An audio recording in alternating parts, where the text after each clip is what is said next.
Welcome to the dev stream. I am so excited. I'm so excited to get to work.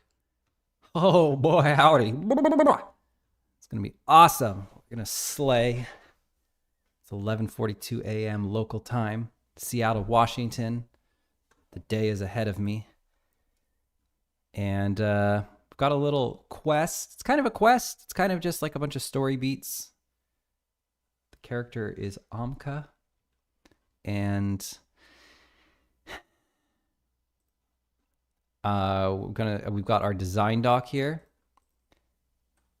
And the first thing is we have this tall table. So the idea is I want all the art to be in place so that we can give the design doc to Jenny and she can just implement everything and she can already have all the art. It's just really nice to put together a quest when everything is ready to go. It's kind of like when you're cooking a meal and you've already done the mise en place or the prep, right? You've diced everything, you have all the ingredients in the little bowls. It's just really fun to cook once the mise en place is already done. And so we're doing that mise en place now. We're making all of the art. This, for whatever reason, is specialized. I don't think I changed anything, so I'm going to go ahead and not mess with it. I'm going to go into the common room. I don't think I did anything. I'm going to discard the changes. Do I have anything checked out right now? Oops, I meant to close out of this. And let's see. Make sure I'm closed out of Discord. Why does Microsoft Teams always insist on being open? I've never used it in my entire life. Okay, closing that. Not that it will do anything. And going to check my perforce. Fairly fresh. Ooh, look at that. That's not good. We got that animation. I don't know why those didn't save. Why do you do this to me, Unity? Sometimes Unity just doesn't save the asset files.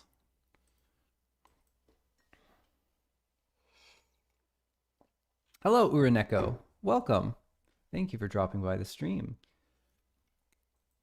All right, so looking at the concept, we have, we're going to project this little baked goods stand, and we are also going to make this absurdly tall table, which is absurdly tall on purpose.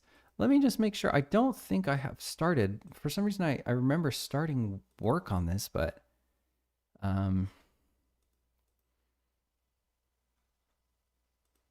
we don't have it in the game. I know that. I don't think I'd have called it anything other than a tall table. I don't see anything related to a tall table. I'll try tall. And then tall space table. No, what about Amka's table? Okay, we just have a conversation elevated table. All right, so we don't have anything. That is peachy keen.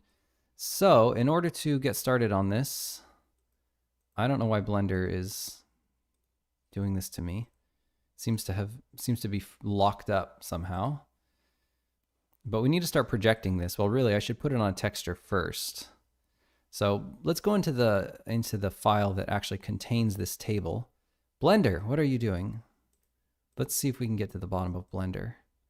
Okay, so here's the Blender file. It's just kind of having a time. Come on now. Just go away. Just die. Oh, thank you, Uraneko. Appreciate that. HL, hello, welcome. Says, do you know there's countries that do not have the age of consent laws? That seems questionable. I mean, that message seems questionable. Spam message, maybe? Is this a weird kind of spam? Is anybody else's spam senses tingling? This seems nefarious. All right, so let's open up Blender, not Blender 4.1. The good stuff, I think it's furniture. Let's open the furniture file.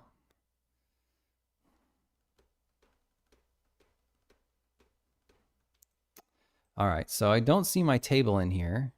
It's probably going to be in the common room then. Let's take a look at the common room. Common room. You know, I should keep my phone on me. One second, let me get my phone.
Oh, right. So I was looking for the common room. Let's go up here. Common room interior. Let's open that. And surely the table is somewhere in here. There it is. All right, so we'll go from that because I think that we can probably use bits of that texture. So we need to check out the common room interior. Sorry, I just ran up the stairs and apparently I'm winded. I did run up very, very fast. All right, so here's the table. And there's a bunch of stuff on the table. Let me look at the... Okay, so it's all the same stuff that already was on the table. So I guess we want to keep that stuff on the table. So let me see, how is that stuff arranged in the game? Have we just like... So we've just sort of set it on the table. So what we probably want... Oh no, they actually are built in as well. Built-in props. Okay, so we want to move all that up. We want to move the pretzels. We want to move all that stuff up. Unfortunately, the table is built in to the interior, which we don't want. Yeah, most of it is built in. So we're going to have to break that off. So in order to break that off, oops, let's close out of this other furniture. We don't need that. Yeah, we're going to take a look at the parent of this. Let's see. Outliner. Hey, Sad Music Man. Uneko says, there was 2 mini games in the demo, like casting spells and potion class. What can you say about the number of mini games in the full game? Yeah, so there's the music lesson mini game, and sort of some variations of that. The fishing mini game is also a rhythm mini game, but it doesn't have any notes. It's just timing. So it's kind of similar, but it looks a little different. The UI is different. It feels a little different to play. But there's also, every fish has a different song. So a lot of songs there. I think it's really cool because all the fish have these little songs that have their own personality. Phoenix wrote like 30 different little songs. It's crazy. And we have some, I believe every festival has a mini game, and some of them are better than others. One of them is really good. So we got at least 3. Oh, okay, that's not true. One of the festivals doesn't have a mini game. It just has another music song. So there's another 3 mini games for the festivals. And then the potion crafting, or the potion brewing mini game. What other? I'm trying to think of any other mini games. I think that might be it for the mini games. Yeah. So really there's not that many because there's 3 for the festivals, one for fishing, one for potions brewing, and then the music mini game, which is kind of large.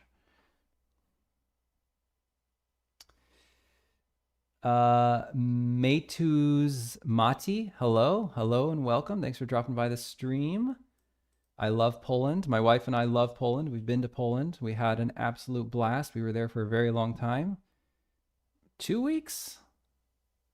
At least 2 weeks. Maybe a month. Oh, we had a wonderful time. It's awesome. Fairies and Forest. Okay, that's kind of like a mini game. We could call that. But it's more of I would say conversation, because yeah, it's like a conversation mini game. It's just you're sitting with your friends and you're sort of going along with the story sort of thing. But it's not like really a game in the sense there's not like dice rolling and stuff like that. At least not for the player.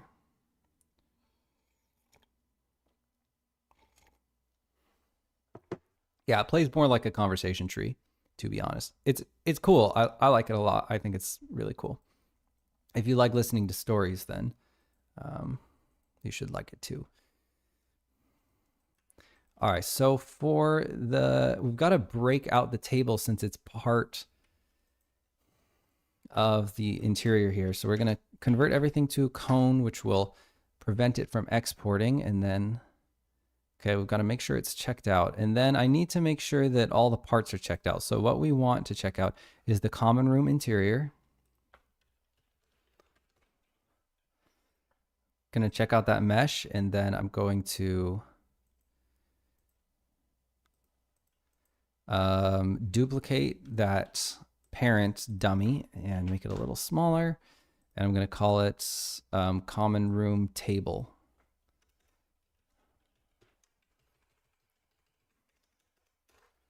And then we want both of them to export. So now we've got to actually get the table, which is right here. Oh, are the stools built in? Because that is really stupid. Oh, are just one of the stools built in? No, none of the stools are built in. All right, good. It's just the table as far as I can tell. So the table needs to be a child of our new dummy object. Control P. So I'm going to parent it to our new dummy object. I'll make this a little bit smaller, and then I'll re-export, and we should see the table disappear if all goes well. Giving this a sensible name. So let's save and export. Okay, so we got an error. So we're going to the right folder. It probably just means there's something that we don't have checked out. It's common room interior. So somebody is trying to export. Oh, so something got exported, but then a bunch of other stuff perhaps. Oh yeah, look at these. These aren't supposed to export. The fizz, we don't want to change the, well, do we? It seems like maybe the table we have to make separate fizz for. That's pretty annoying. You know what? No, it's fine, because there's going to be, in the concept, there's this tall table. Well, players ought to be able to walk under it. So I guess we've got to separate the fizz. That's pretty annoying. All right. Oh, look at that. We have that ugly shadow down there too. The shadow works for the table, but it's not going to work for the tall table. That's fine. I can fix it. I can do it. I'll figure out. I'm just going to cover it with a mesh. I'm not going to worry about changing that big old texture. Can do it all. Okay, so let's check out there's the fizz for the table, which is remarkable. So weird shaped. Partition that out, and then I do want a new, so here's the common room interior fizz. So let me get that common room interior fizz. And I don't know, I guess common interior fizz 2 maybe is the walls. Common room interior fizz and common room interior fizz 2 is what? There's fizz 3. There's a lot of different fizzes. Look at that. There's so many different fizzes. And I didn't even get the right one. So this one we don't want to export. We want to export the one that had the table, which I don't even know which one has the table. Looks like it's fizz 2. So we're going to export fizz 2. or check it out. Make sure we have it. Maxify 60. Interesting. The ghouls are out today. Should we ban? Probably. That doesn't seem like a real person, right? Nobody would say that.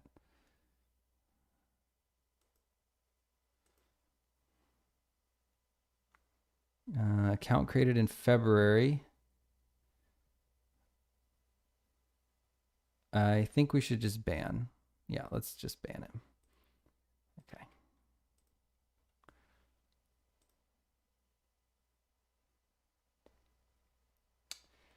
Rope It Pattinson, hello, welcome, welcome. All right, so we also need a new piece of fizz.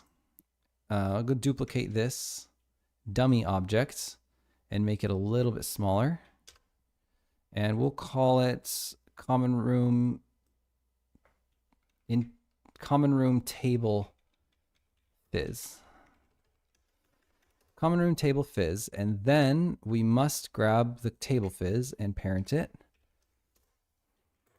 And it should have the exact same pivot as the table. And now we export all that stuff, and the export succeeded, which is nice.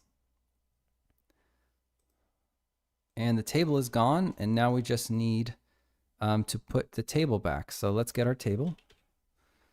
It's common room table. Oh, I called it Tabe Fizz. That's fine. I don't think it's going to be a problem. Look at that. It's wrong. It's in the wrong spot. What did we do wrong? Because I didn't think I moved it. I literally didn't move it. So I'm wondering how it's in the wrong spot. Oh, it's simply not zeroed? No, it is zeroed. Very peculiar.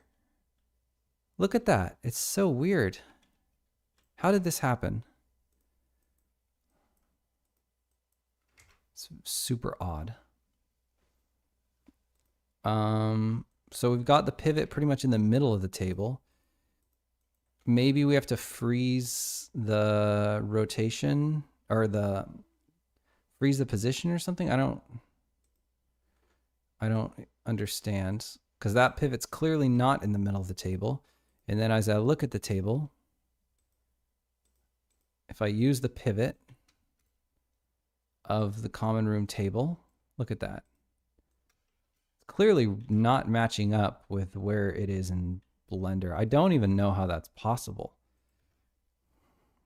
Super strange. The only thing I can think of is that we have to freeze, or not freeze, that's what a Maya term. We have to apply the location and then save and export.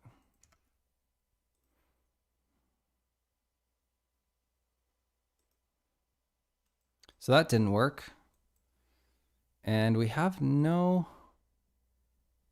it's a child and it has no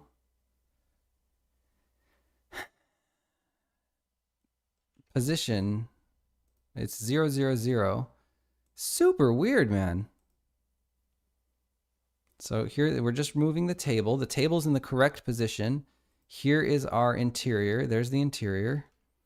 This is a very strange riddle. I've never quite seen anything like this. And then check this out. So we click on the common room interior and I can see the pivot, and we are in pivot mode. So we're looking at the honest pivot. And if we look in Blender, you could see it's exactly where we would expect it to be. And then we click on the table, and the table's basically in the middle. The pivot's in the middle, but we click on our dummy object and the table's clearly not in the middle. It's off to the side. So how is that happening? Insane. And they're all on origin. Like both of those dummies are on origin. Super weird. Sad Music Man says, when you load into a save, does music for every part of the game begin? So like interiors themes and outdoor themes as an example. And do they just duck out depending on the area the play is in? Seems like tracks seem to be persistent when going in and out of shops. The music system is quite complicated. And I find that music triggering systems almost invariably, when you have a game like ours that is kind of open world-ish, end up fairly complicated. We have, well, with regards to interiors and exteriors, we have what's called the overworld theme, which is anytime you're not in a specified area. So the specified areas are like the Ochre Woods has its own theme, the town has its own theme, and some other places in the game have their own themes. And if you're not in those areas, most of the exterior world pulls from a list of tracks called the overworld tracks or the overworld theme tracks, and they're per season. Then when you go into an interior, it changes to the interior theme. And when you go back outside, it's exactly as you said. It will pick up from where it left off, unless it's been more than a certain amount of time, in which case it will start the track from the top, and some other conditions, I think. So it's quite complicated. The castle or the etchery has its own set of tracks as well. Every day it will start a new track, and it won't pull from the next track. Like on any given day, it's going to play the same track every time you go into the castle. Tomorrow, it's going to play the next track. It does it like that. So it's not every time you enter the castle, it gives you a new track. Every new day, it gives you a new track. And that's the same with the overworld as well. I think that answers all your questions. Let's see. When you load into save, does music for every part of the game begin? Oh, okay. As with regards to that, so what you're asking about there, no, it doesn't play all the tracks and then like lerp between the... Yeah, it's not ducking out different areas. It's literally playing the track when you enter the new area. It would be kind of expensive to play all the tracks at the same time. The only situation when we would do something like that is if we're doing the Zelda thing. At least we call it the Zelda thing. There's probably a game that did this before, but Zelda was the first time we saw it. In the summer festival, and we don't use this very often, but we use it occasionally. We'll do a thing where you'll enter the area and we'll have one track, and all the different areas. So like in the Summerfest, the Snake Charmer is playing this track on the flute, or at least its own version of the track. And then there's like a music box and it's playing its own version of the track. And then there's a guy singing and he's singing his own version of the track. And then depending on where you are in the festival, it's lerping between those different people, right? So hopefully you guys understand what I'm saying. But like you go by the Snake Charmer and you hear the flute. And then you go by the music box and you hear the music box version, but they're all synced up with each other. So it's just a straight fade. So all of those tracks are playing at the same time, and then they duck in and out.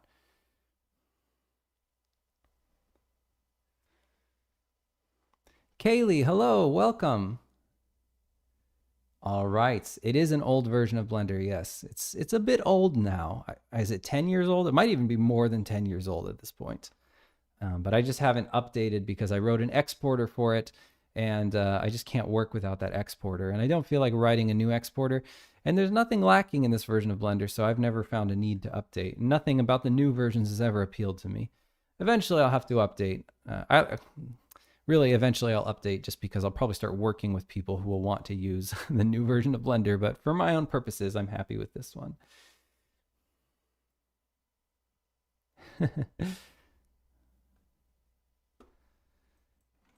Okay, so I'm trying to figure out this very strange issue, and I really have never had anything like this before. It's so weird.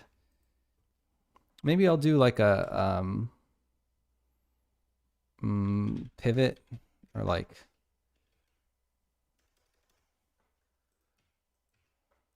What is it? Center, snap, origin. There's clear origin. I didn't even know that was a thing. Okay, now let's just set the origin to the geometry. And I don't know, I'll unparent it. I don't know. And then I will check this has no children. I will take this and I'll just reparent it. And then save. And then export. Does that work? Insane. This is insane. This is completely bonkers. I've never seen anything like this. Crazy. Okay, so like if I made a new dummy and moved it up 1 meter, and then I made it really small, and then I said the cursor to active, and then I added a plane, and then I set that plane, well, let's scale the plane down really small, and then I gave that plane a material that we already have in our scene, common room text, and I gave that plane UVs just to do my due diligence here, make sure that we're actually doing this correctly. And then I save that, and then I call this common room debug test, and then I save, and then I export. Then, oops, then what happens? I just need to parent my plane, and then export, and then let's see.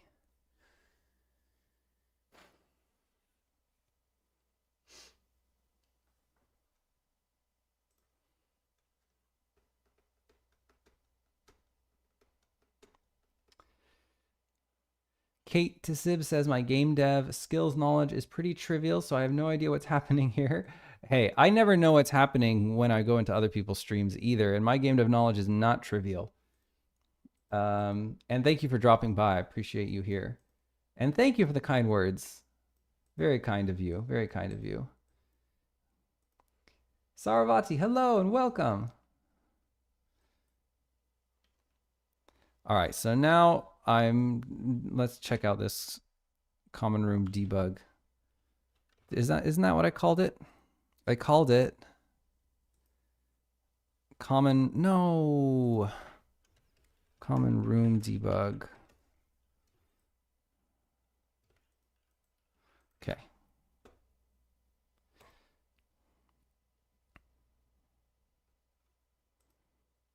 All right, so here we go. Then I shall put the common room debug in here, and let's see. So look at this. We have the correct.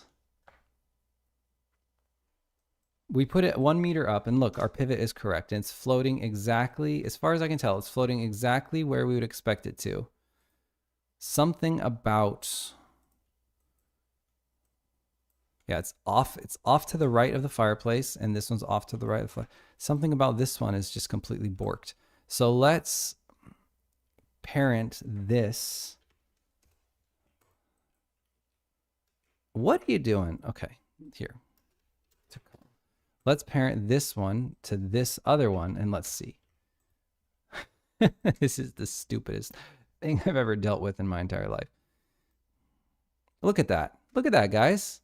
Something happened with this dummy object that is doing strange things. Because now it's in exactly the position we'd expect, merely by parenting it to a different dummy. So, what is it? I mean, there's nothing in the transform data of this dummy. Maybe I'll apply the, I don't know, apply the location. Who knows, man? Cube. Okay, now I'll parent it again. Okay, and then I will export, and I'll see if this moves over. Absolutely insane behavior, unimaginable, unthinkable behavior. This is so freaking weird.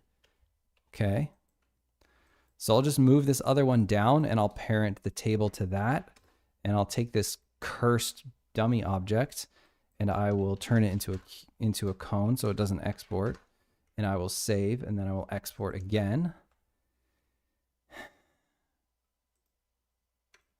Okay, so here is our table, and if I move this down to 0, then our table's in the right position. Freaking nuts, absolutely bananas. I'll take this uncursed dummy object, and I'll copy the name from it, and I'll paste it onto our common room debug, and then I'll export. So it should overwrite the other one.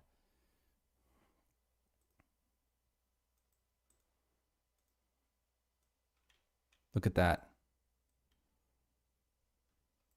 Look at that. We overwrote the other one and it was still messed up. Even though we literally have the same. Oh, wait, did we? Did we? No, we didn't. I guess we didn't overwrite the other one. I'll rename this one to Borked. And then it looks like we have a .001 on here. So let's try that. It is still broken. Crazy. I am at a loss. Okay, so I will simply add a 2. I'll give it a different name, and then I'll export it. What are you doing? What's going on here? I just added 2 and then it breaks the export? Why? Do we already have a common room table too?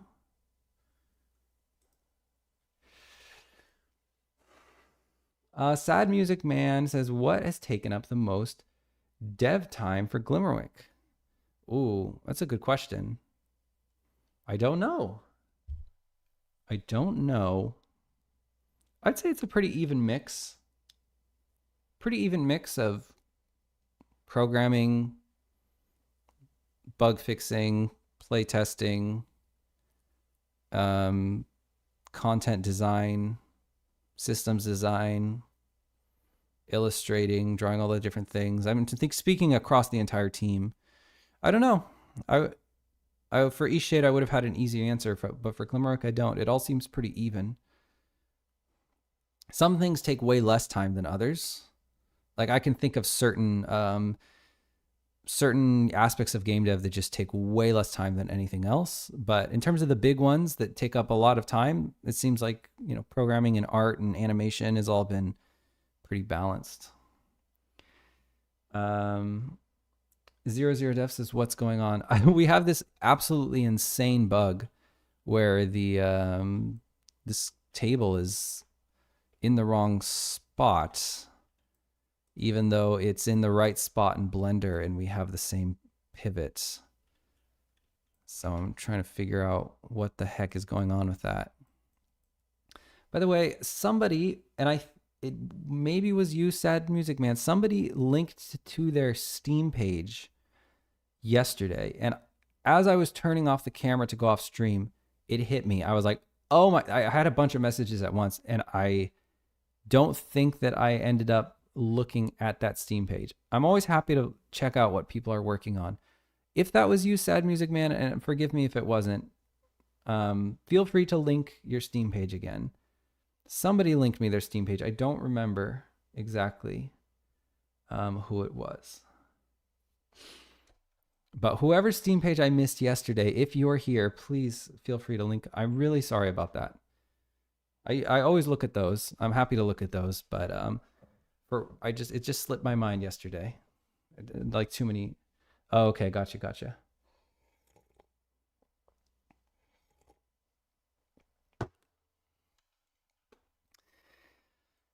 All right. Common room table 2. Well, first of all, can I export right now? Will it let me? Okay, it will. So there must be a common room table 2. That's the only thing I can think of. It's just not letting us overwrite. Okay, there is a common room table 2. Okay, so let's do common room table mystery. And then I will export. Keep changes. And I will do common room table. Let's get that common room table .001 will delete. And common room table mystery has the correct pivot.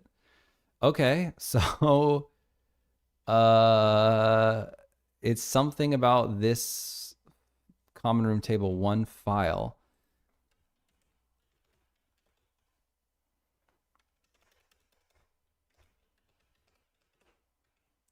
I'm not going to bother trying to fix it.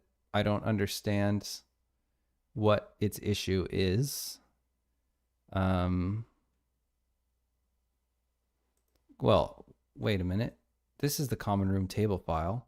Maybe I was being really stupid. Okay, yeah, I was. So there it is. I think that there is a common room table 1 and a common room table, and that was confusing me, and that's why it appeared that nothing I was doing was working. So actually, I'm the idiot here. So I'm going to delete this dummy, and then I'm going to delete this one. There wasn't anything mysterious. The only mystery was how I could be so stupid. 00Dev says, what engine are you mainly using for this game? We are using Unity. Okay, so I'll delete this common room table mystery. And here's the common room table debug. Delete that too. So we don't need common room table mystery anymore. We can delete that. And we can delete common room table debug.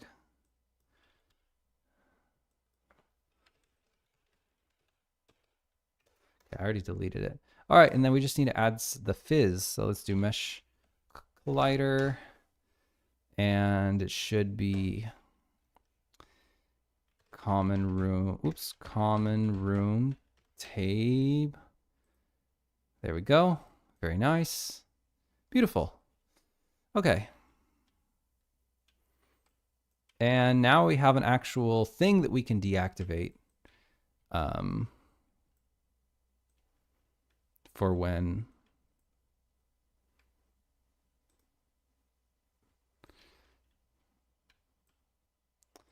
that tall table gets here. So let's take a look at the tall table.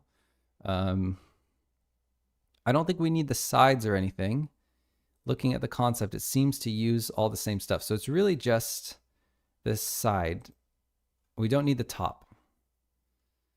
So let's see. Will a 1024 be enough? I think it will because, well, I don't want to do another 2048. I guess you can get pretty close to the character. If you're like this close and then you're going underneath it, it will technically be 1920 by 1080. It'll be just about, no, it will. It'll be low res. So we have to do a 2048, unfortunately. Oh man, we're using so much texture memory. Okay, well, let's just do a 2048 and then we can always downsample. 2048. When we started this game, it was like I would make everything so much smaller. It's just like a different time. Like the RAM creep. We just use way more memory for stuff now. Or just like very confidently add 2048s and 4096s, even 8192s.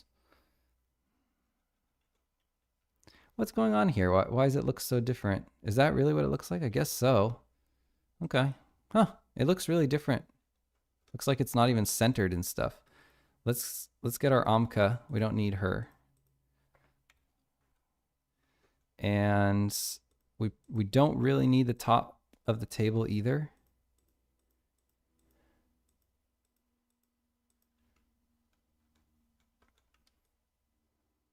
So I could probably just erase this top. It's not going to save us that much texture memory though. Really. It's just going to give Jacqueline a little bit less flexibility. But I don't know. I don't know if I want, so she drew this spilled coffee cup.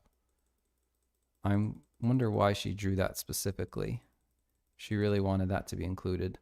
Gosh, maybe I should leave it. Maybe I should leave the top of this table. It also has those papers on it.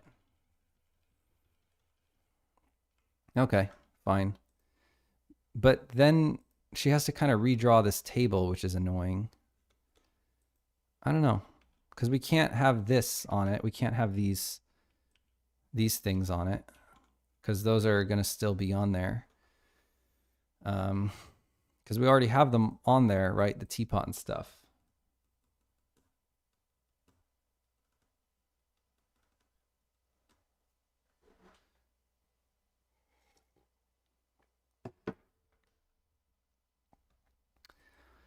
Huh. Conundrum. Quite the conundrum.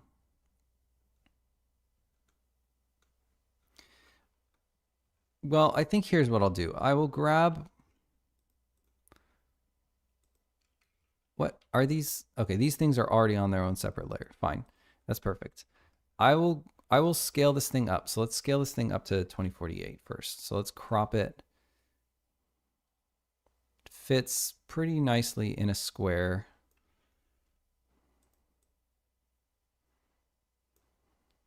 Let's crop it as tightly as we can. Okay. Let's grab all these layers and just kind of nudge them over, make sure it's centered. And then I will go to the common room texture.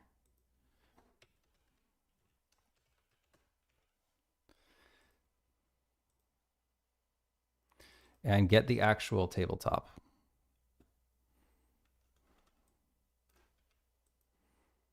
So the tabletop is built of many layers. Many layers. Wow. Okay, it's that one. It's this one, potentially this one, this one. I'm going to merge them all together. And there's our tabletop. And then I'll bring it into our new PSD. Oh, we got plenty of resolution there. My goodness, that's a huge table. Yeah, we needed minimum 2048. I'm glad we didn't go with anything lesser. Okay, and now, so we've got the table. And sort of fit it in here. I'm not exactly certain why it doesn't quite match the proportions of our original, but we'll get it there. We'll try to center it.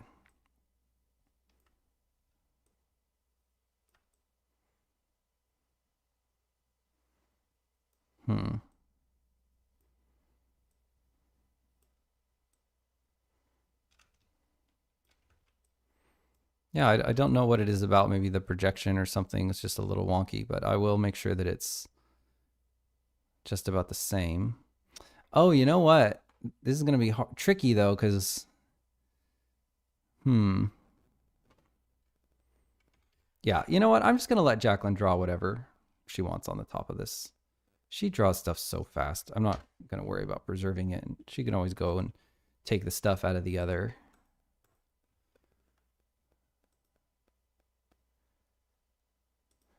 Yeah. It's going to be fine. All right. Here we go. She can always take that other, whatever else she wants to get, she can go get it. But now I'm just going to erase all this jank on the top here. Erase to here. And then I can take this tabletop, maybe move it down a couple pixels. In fact, I can maybe make the side a little bit thicker by Control J and just moving it down. Yeah. I'll call it tabletop. And Jacqueline's going to polish it up, so I'm not going to worry about adding anything else to it. She's going to make it look dope.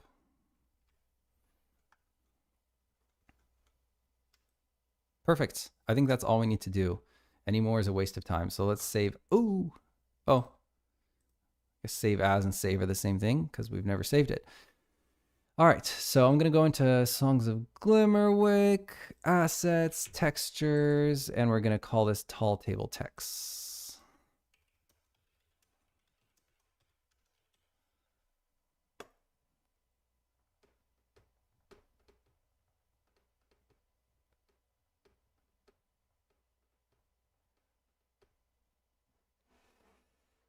Lupercal, hello. Welcome, welcome. Says, I wanted to ask, what do you find most difficult in game dev? The most difficult thing in game dev? Oh, man. I guess for morale, for me, it's regression bugs. Regression bugs really bother me. They're not... I guess they are difficult in the sense that it just feels like they keep popping up. And it just feels like 2 steps forward, 1 step backward, or maybe even like 10 steps forward, 9 steps backward sometimes. So yeah, I really don't like that part of game development.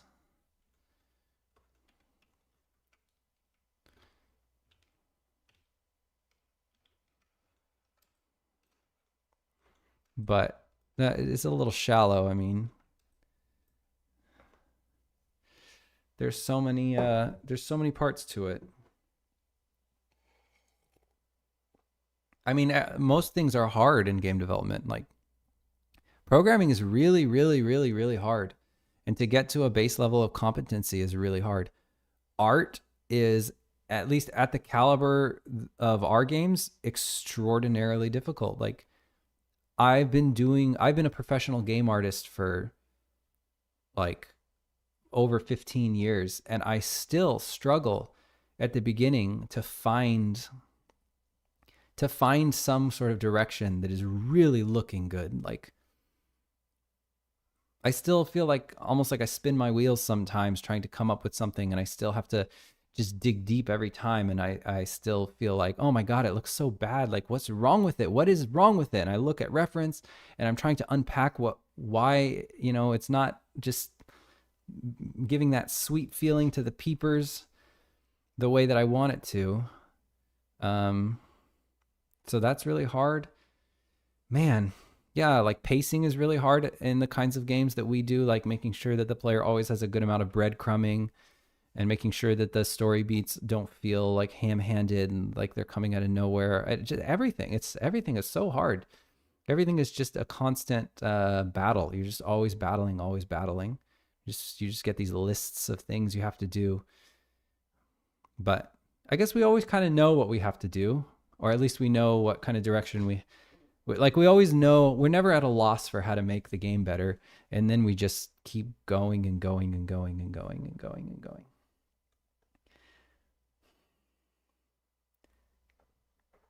Kezer, hello and welcome. Thanks for dropping by the stream. I saw you on my recommended and like the look of your game. Well, thank you. Thank you very much. Appreciate that.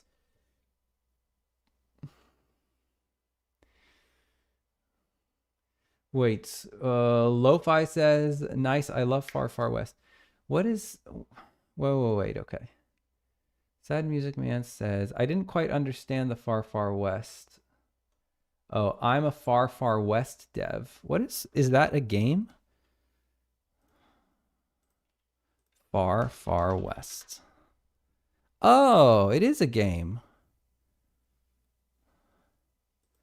Okay. Very cool. That's a very popular game. What is your discipline, Sad Music Man? Very cool. Is it, okay, wow. What is the genre? Okay, so it's an online co-op game. Very cool. Well, I hadn't heard of it. It's kind of crazy. I haven't heard of it because it has almost 20,000 reviews, which is absolutely bananas. So crazy. Yeah, absolutely popped off. Lupercal says, I imagine that's frustrating when you just want to polish but feels like bug whack-a-mole. Yes, absolutely. It feels like whack-a-mole all the time. And yeah, that's it. You just want to make it better, and it just feels like it's always coming undone. And I really hate that. Lupercal says, I think cohesion is the most difficult part of artwork for me. Interesting. Yeah.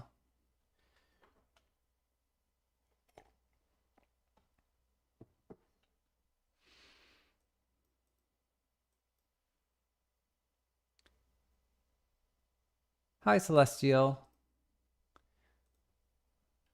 Hello, hello.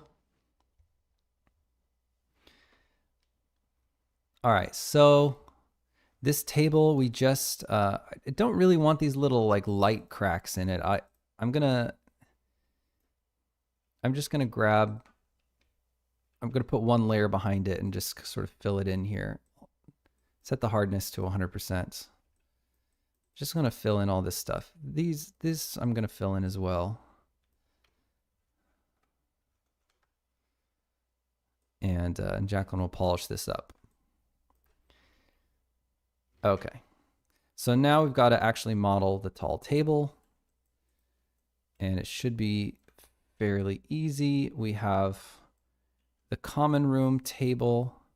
I'll duplicate the dummy object for that.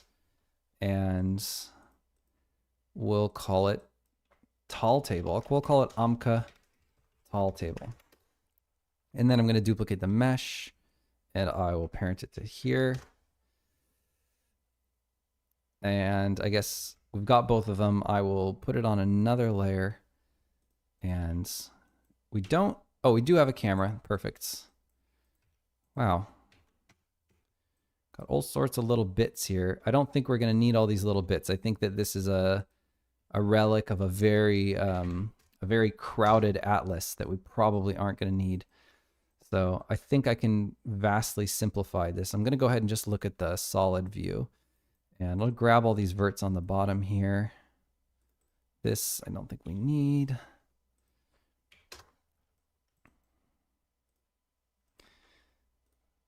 I'm just going to merge in some of these other verts.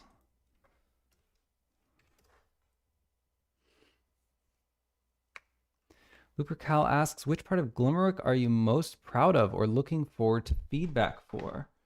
Ooh. Which part of Glimmerwick am I most proud of? I guess I feel like Glimmerwick is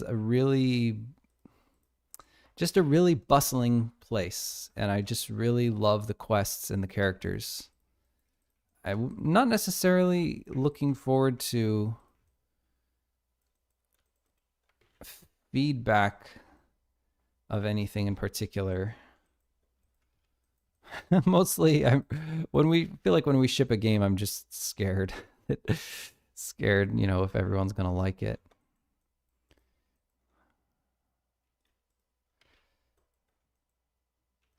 But I feel like the characters and quests are really, really, really, really strong.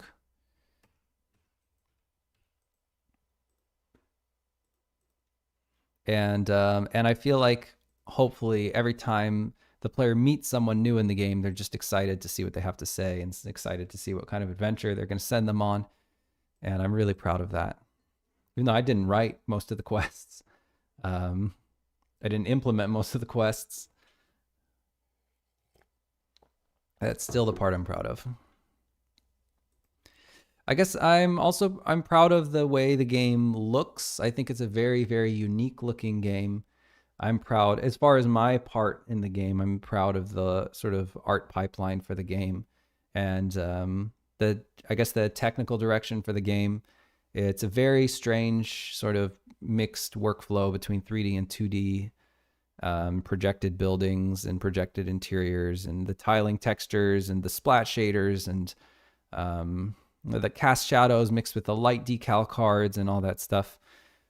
I think created a very, very, very unique looking game that looks really, really cool and very sort of like you can really reach in there and it feels like one giant illustration. It doesn't feel like a game with a bunch of little assets in it. It feels like one giant illustration.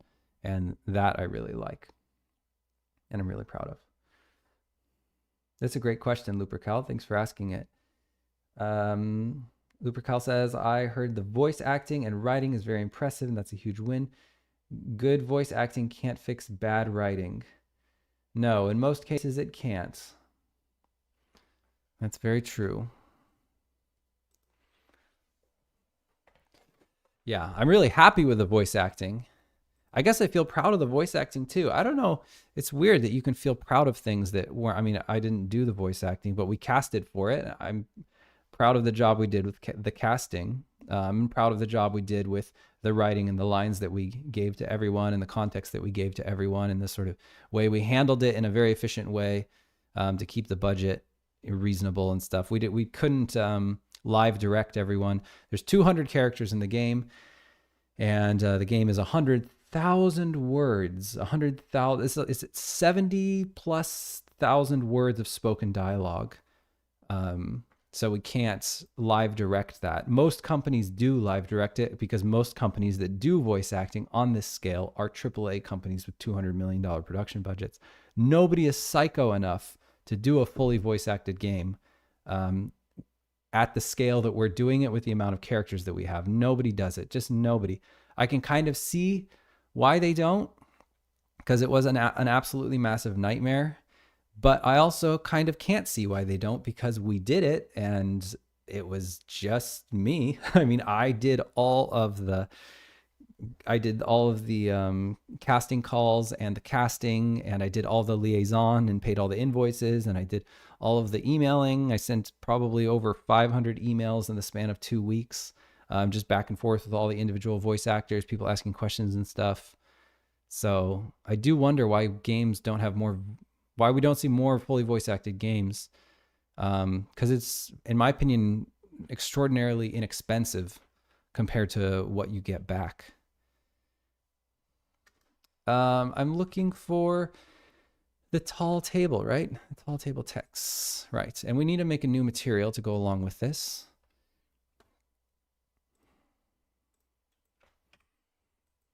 Yeah, it is very surprising to me why we don't see more fully voice acted games. Because I think voice acting is a tremendous value as well. Lip sync is kind of annoying, but again, we did it. So if we did it, I don't know why other people can't do it. I mean, we're pretty fucking smart, but we're not that smart. Certainly other people are just as smart. But maybe people just, I don't know, maybe a lot of devs don't like voice acting, or maybe they're scared to do it. Also locks in the script, which is kind of scary, but that's why you're patient and you do it at the end. No matter how bad you want to do it throughout production, you just hold off and you just don't until you are pretty much script locked. And then if you do want to change a line, then you have to do a pickup. And you know, when you have 200 characters and 100,000 and 100,000 word text, it gets pretty hard to track all that stuff. But again, yeah, we just have unique line IDs for every line. And if we ever invalidate a line by changing it, then we just give it a new line ID. And then when it has a new line ID, we have a script that just checks for missing audio clips. And if it has a missing audio clip, then that means we need to do a pickup. So basically it sort of invalidated the whatever audio clip we got before. We change the line, we change the ID, we run the script, and it finds any node, any dialogue node that has no corresponding audio clip with that line ID. So it works out pretty well.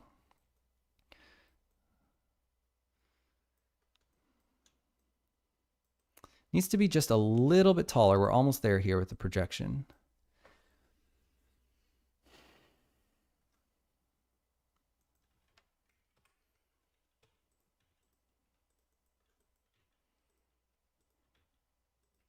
Yeah, I think we're going to have done the voice acting for less than $40,000 by the end of it. And maybe that's just it. Maybe $40,000 is more than some indies want to spend, but I don't know, given the production budget of a lot of our fellow indies, it doesn't seem like $40,000 would be too much for them. So I don't know why people are scared of voice acting.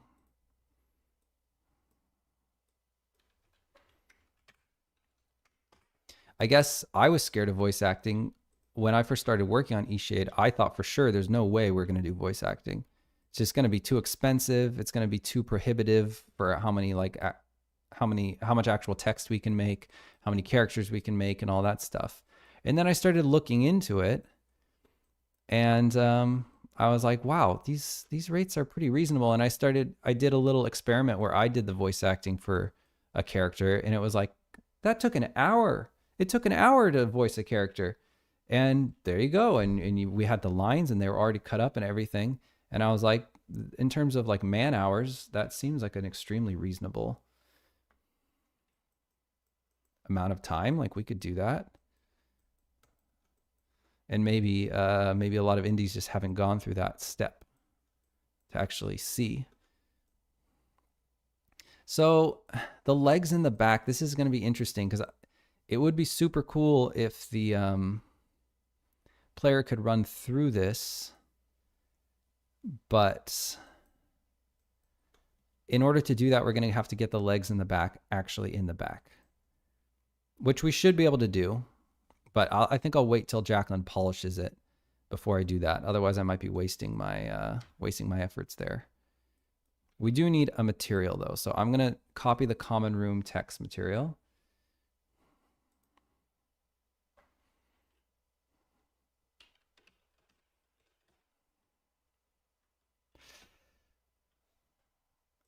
We have so many different versions of the material. It's funny, with regards to our characters and our writing and our quests, if there was anything I was sure of, but even before we launched our demo, it was that the characters were amazing. I was so certain of that. I was like, we have so many bangers. There are so many characters that people are enchanted by. There are so many characters that people absolutely love. There's so many funny jokes in the game. There's so many awesome and memorable quest setups. I was so certain that this was going to be like, if anything, one of the better written games, certainly in its genre, but just as a game in general. I thought people were going to be extremely enchanted by the characters. I thought Jacqueline had just completely slayed and done an amazing job. And people they were blown away by the characters. In our IGN preview, the person who tested the game was just doting on the writing and the characters pretty much the whole time. I think the words he used were like, the characters were more, they were more charming than they had any right to be. That's what he said. And we got 2 people, one in our private feedback forums and one on the Steam forums, who said, basically they asked the question, will the characters get better? Because the writing is so bland and so just like, I think they said it looks like placeholder text or something like that. Like, just, they thought it was the worst thing they'd ever played in their life. They thought the writing was so just a nothing burger. They said all the characters are just completely, they have nothing to them. And I can't get that comment out of my head. And I don't know why. I mean, I read like so much negative feedback all the time, everywhere, on our games, reviews for our games, in the Steam forums of our games, on my personal YouTube channel, everywhere. But for some reason, that one made me so annoyed. And of course, it's taste. Everyone has taste. But I just couldn't fathom that there was somebody who had a brain so alien from my own. The wiring was so incomprehensible to mine that they would play the game and they would think that the characters had nothing to them. Be like, what are you even reading? Like, what are you looking at? How do you interpret the world? I just want to be in your brain for 1 second. And what does a good character look like? Like, that's how sure I was that our characters were awesome. So it's a weird little anecdote about how I feel about the characters of our game. This is going to be tall table text is the material I'm making. Let's see. I want to thank Stowif. Thank you very much for the follow. Appreciate that. Mari Faye, somehow I missed your follow. I don't know if I was BRB or what, but thank you. If you're still around, thank you. Appreciate it.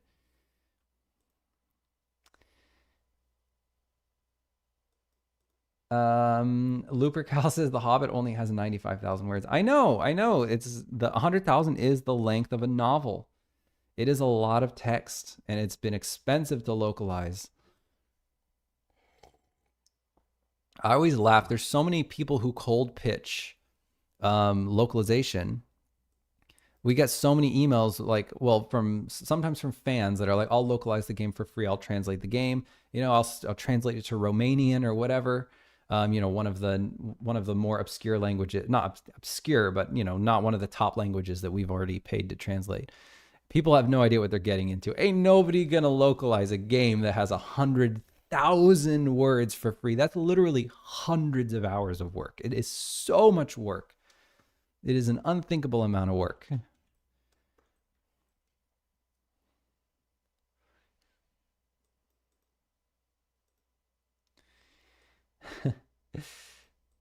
Yeah, no, it's totally fine. I mean, it's not. Sometimes I won't say I have thick skin. I don't. That one didn't really make me sad. It just kind of baffled me, really. Not that I don't read things that bum me out a little or make me mad. Usually make me mad, not so much bum me out. But that one I just don't get it. I just do not get it. I also wished more people jumped in there to defend it. Probably people just don't look at the forums that much, but I was like so hoping that like people would just jump in there, but only a few people did. Okay, so we got to put in this tall table.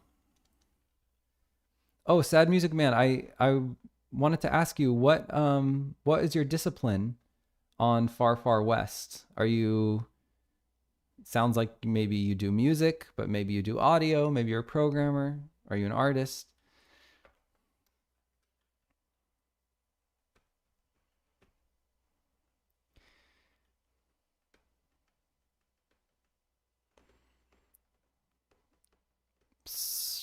Tall Amka, tall.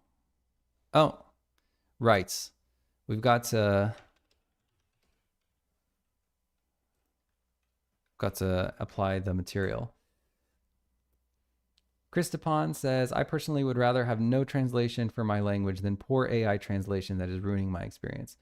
Oh yeah, for sure. Definitely if we're talking about AI translation. Yeah.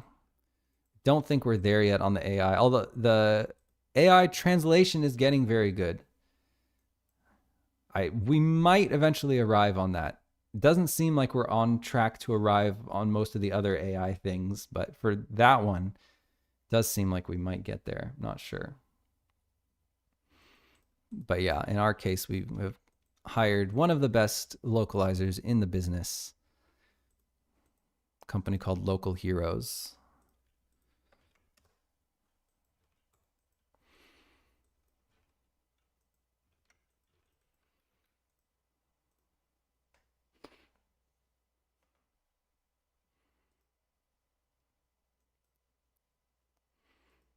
Okay. So let's put in the tall table. There we go.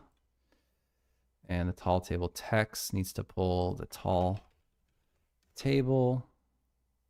Beautiful. Okay, and it won't be so blurry. Oh, 512 by 512. That's, oh, I don't think I ever up-resed it. Oh no, I didn't know. 2048 by 2048. God dang it. So we got to put that topper back in. Stupid. Okay, I'm an idiot. Fool of a toque. That's fine. I can do it pretty quickly. Glad I didn't exit out of this thing. Okay, that makes way more sense now as to why. I was like, wow, how are we so off on the res here? I see.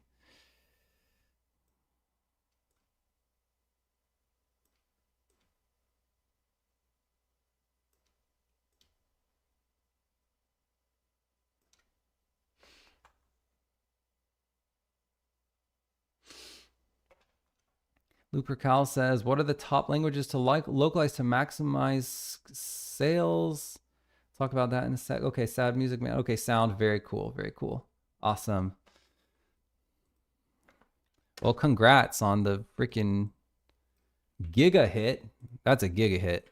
That's 17,000 reviews. Somebody is loaded. Whoever the lead dev of that game is. Millions and millions and millions of dollars. Probably like $30 million or something gross revenue, I imagine, at this point.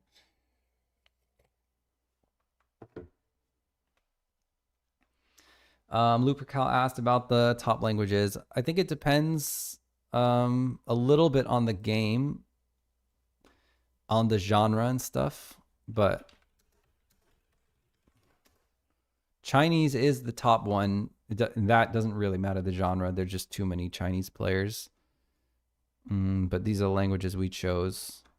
We chose English, French, German, Russian, Japanese, Chinese, Portuguese, and Spanish. So Italian used to be higher on that list. Italian has been pushed down. And now, yeah, definitely German, definitely Chinese. I don't know if Spanish, I would put it in the top 3. In our case, we did Japanese, which was kind of on the bubble. But we had a lot of Japanese wish lists, and I just suspected that with the type of game it was, that it would do pretty well in Japan.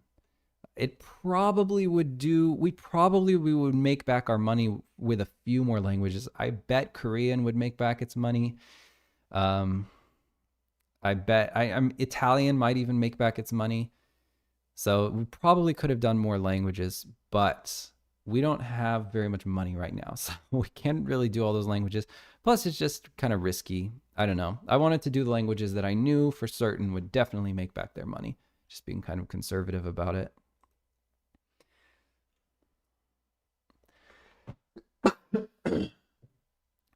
Sadman said, we're a team of 7 and contractors. Very cool. Very cool.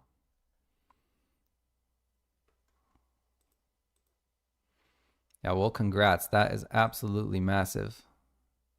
What's going on here? Why this looks so sharp? Oh, no, it's not. Okay.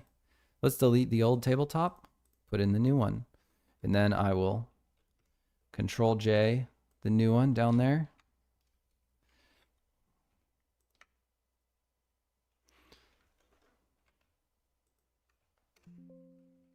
Flood fill that. There we go.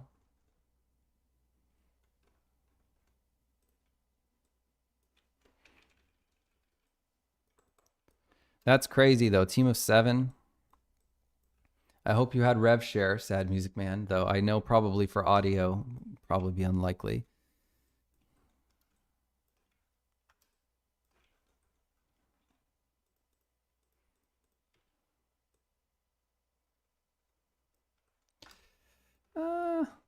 Okay, I guess I'll leave that in. I don't really know what Jacqueline's intention was with that, so I'll leave that in.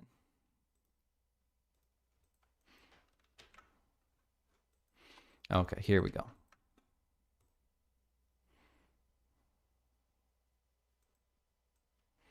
All right. So now we've got to do the little bits of covering.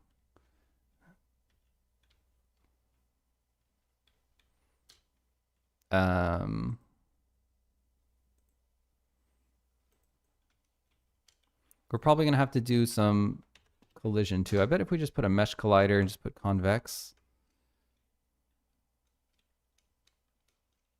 Oh, you know what? Actually, I don't want this kind of collision. What I do want is a box collider.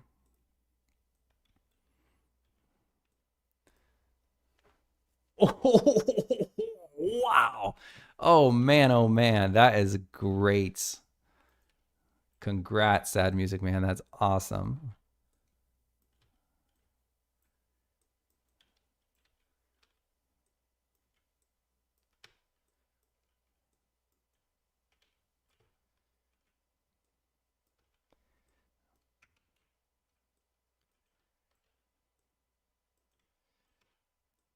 Okay, so I wanted to do the just these pillars really, so the player can't run into them. And I'll have to do them on the back too, but I don't know what the back is going to look like, so I'm just going to wait until Jacqueline polishes it.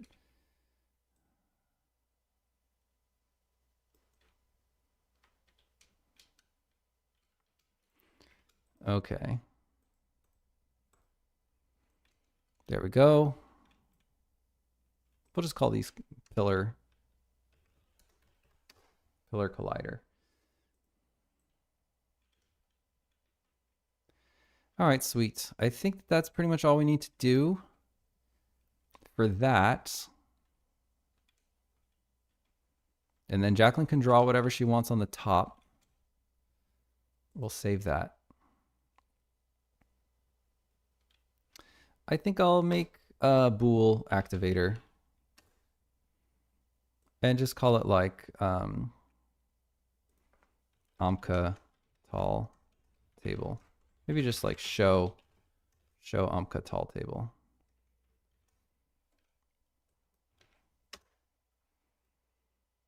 And then let's add another bool activation. And then we will invert that.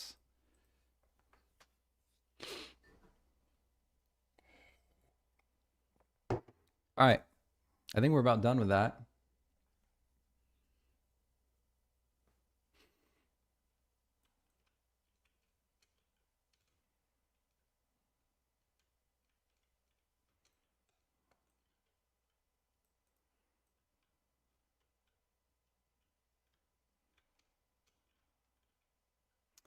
Got a little bit over here. Maybe we want the pillar to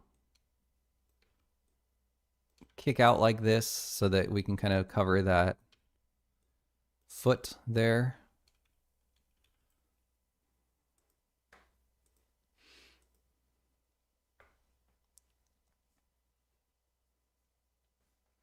Awesome.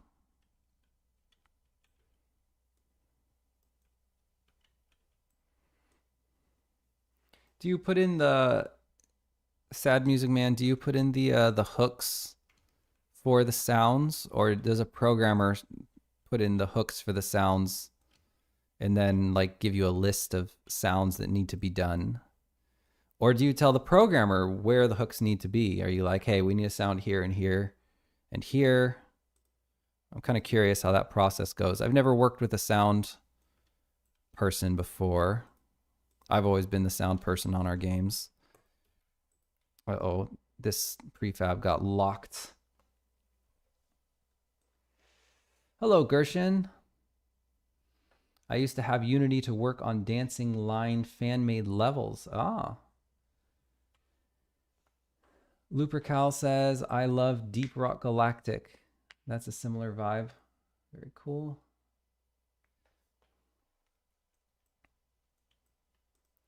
Okay, I'm gonna back out of this prefab because it just seems to be the Unity is just locked up right now. I feel like I probably have to exit out.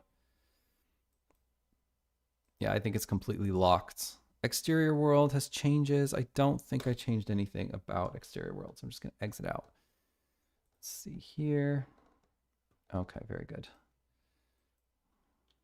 Go ahead and save that Blender file and then open up Unity again.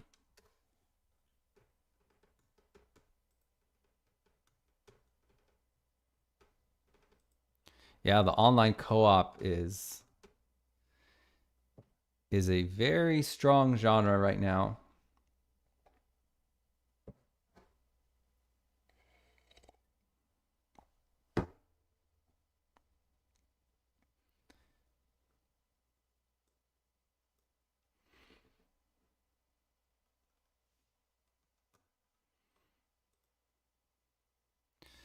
Okay.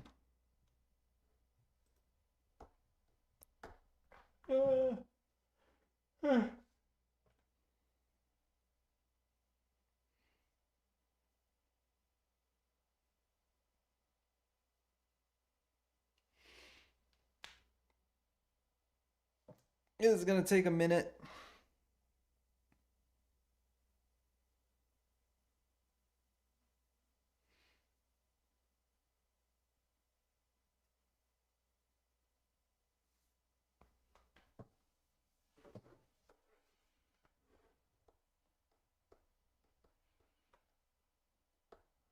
Man, time is flying though. How long have I been streaming? Okay, an hour and 22 minutes. That's not that long. I love it. I love it. I'm gonna knock this thing out. This, I believe, is this is the last piece of content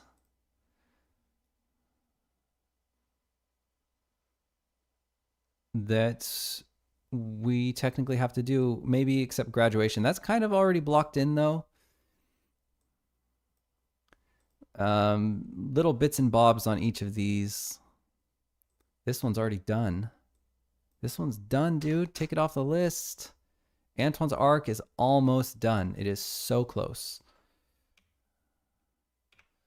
These are kind of content adjacent, but we are so close to content lock. So close. Lupercal says, if you made Glimmerwick again, would you do anything different?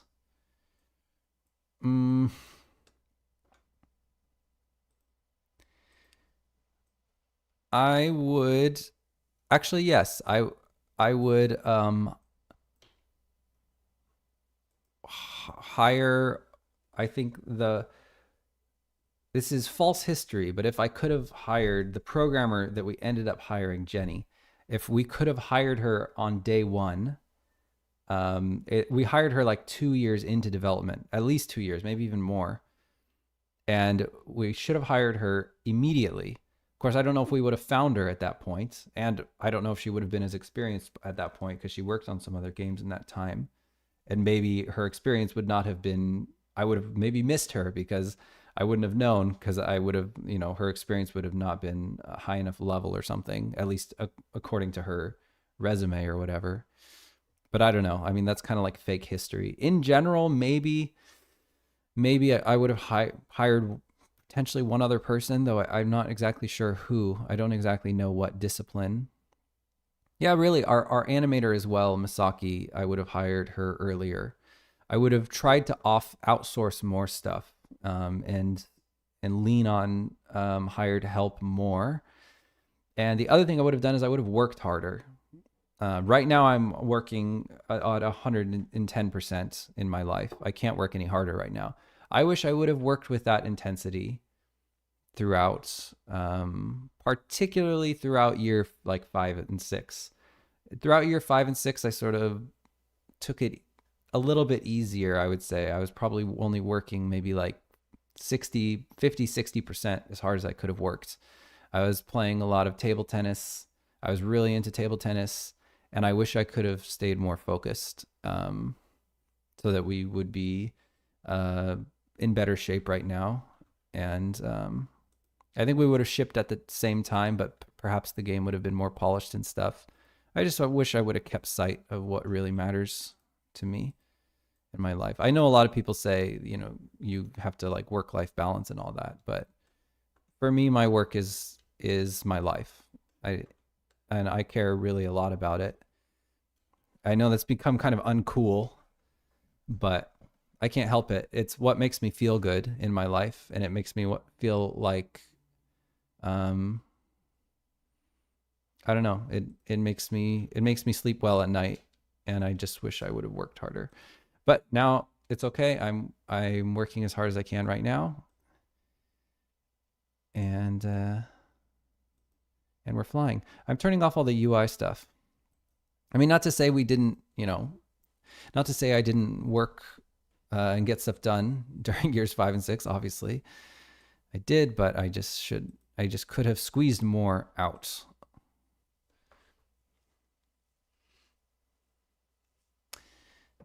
Hey Nanani, hello and welcome. Today we're working on a little story beats, at least making the art for little story beats. Okay, so we've got the tall table. Very good. Oh, the other thing I needed to do is, let's go to common room. I think I forgot to invert that bool.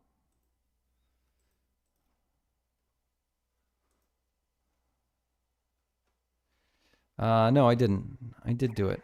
Awesome. All right, the dev house. Thank you for the raid. Appreciate that. No, we're done with that. We've moved on from that. Okay, so we are working on this. It's called Amka's. We call it Amka's Arc, and I've already done the boardwalk. And let's see, what other art support do we have to do? So we've got the bake stand.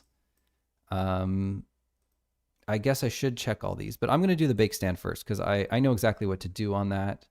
I have a lot of momentum. I'm going to keep it up. So this is the bake stand that has been concepted. Awesome. I'm just going to make it into a new texture. I don't think it needs to be a 2048. I cannot imagine that you could ever get close enough. So I am going to do this one 1024.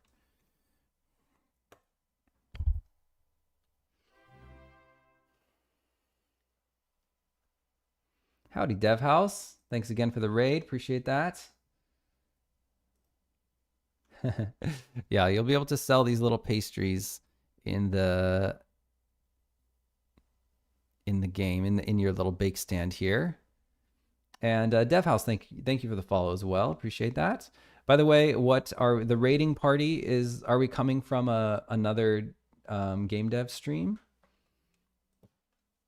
What kind of stream? What kind of channel was it?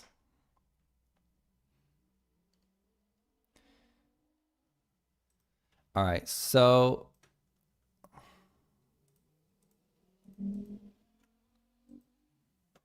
let's put everything that is in the bake stand. I think that just this whole group.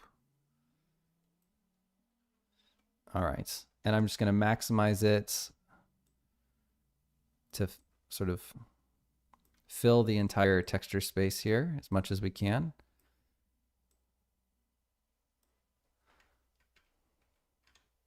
All right, and then I'll take these little foods.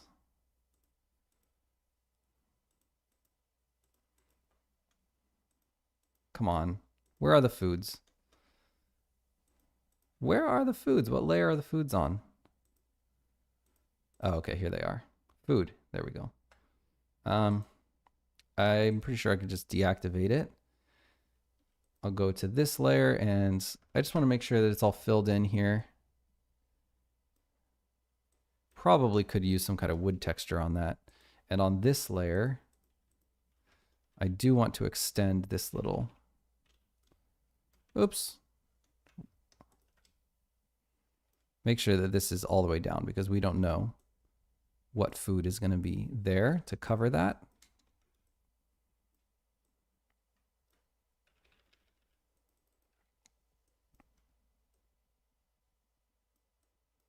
Ooh, the mouse smoothing is really giving me some trouble right now. I'll turn it down. All right. Now, it's probably a good idea to unfortunately move this one off to the side because it's just going to kind of be in our way. So, because we're going to have to populate this thing with the little food pastry items. And it's just going to be easier if this is out of our way. What came with some little pieces of texture here that we don't want. There we go. Just put this off to the side. And I'll clean this up a little. There's really no reason why it shouldn't just be filled in here. All right, there we go. Now it's not going to be in the way of our pastries. And it doesn't have any texture, so I just want to add that to our texture mask there so it has a little bit of texture. And I think that that should be it.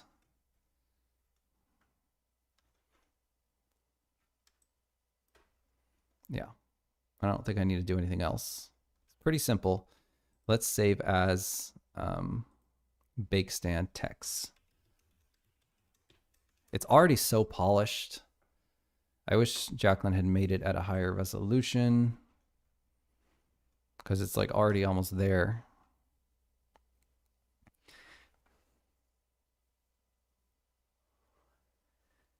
The dev house says, working on a new game. Very cool. Metroid Brainia puzzle style game. Very cool. Blueprints, but fantasy setting and isometric view. I've never heard of Blueprints. Do you have a Steam page for your game? I'd love to check it out. Yeah, this looks like it's so polished, like it could have just been.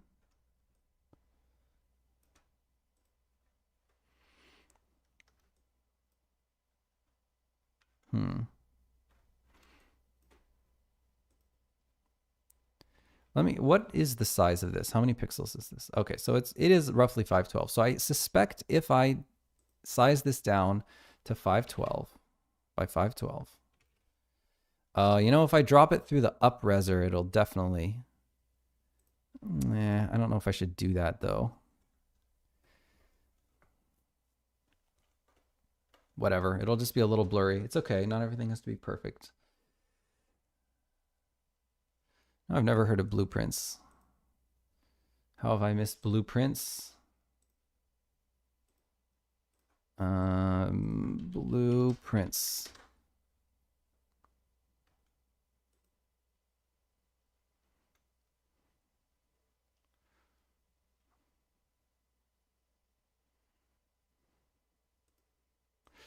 Okay. I generally don't play puzzle games. That's probably why I haven't. But I've never even seen this game, and it's by Raw Fury. I'm familiar with the publisher. Wonder how it slipped by me. I wonder how. I mean, it sold quite well. It sold better than Eastshade. Sold about twice, maybe 2.3 times as well as Eastshade.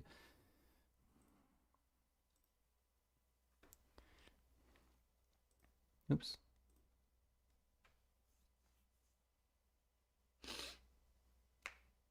Amber Fisher says, not knowing Blueprints is low-key a crime. Wait a minute now. It got 17,000 reviews or 13,000 reviews on Steam. That's not a cultural movement or anything. There's going to be, most people will probably not have heard of it. Lupercal says, what would you say has helped your workflow the most? Oh, helped my workflow the most. I don't think anything in particular. I can't think of any like particular, like a tool or something. Don't think. Maybe there is one, but nothing that has been that groundbreaking, I wouldn't think. Dev House says, won a lot of game design awards this year. Ah, very cool, very cool. Reminiscent of Myst, it was beloved in this household. Awesome, awesome. One indie game of the year. Whose game of the year? There's so many indie game of the years. I could make a game of the year. I could say Daniel Weinbaum's game of the year, and it would be, I suppose it wouldn't be as valid as maybe some journalists or some IGN's game of the year, or some nonprofits game of the year, some organization that manages to televise it. But hey, Nani, I'll see who's game of the year.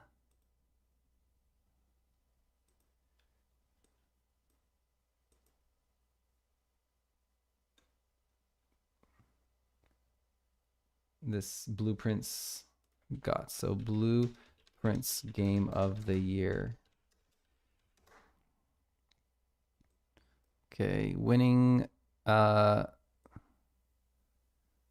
game of the year from Eurogamer specifically. Yeah, so I don't read Eurogamer. I'm not a Eurogamer.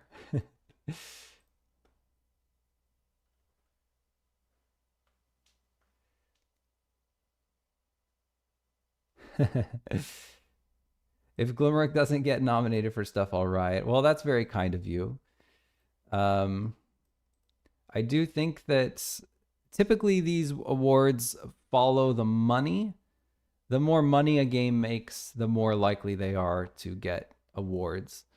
I think, these companies, they don't want to give the award to games that people haven't heard of.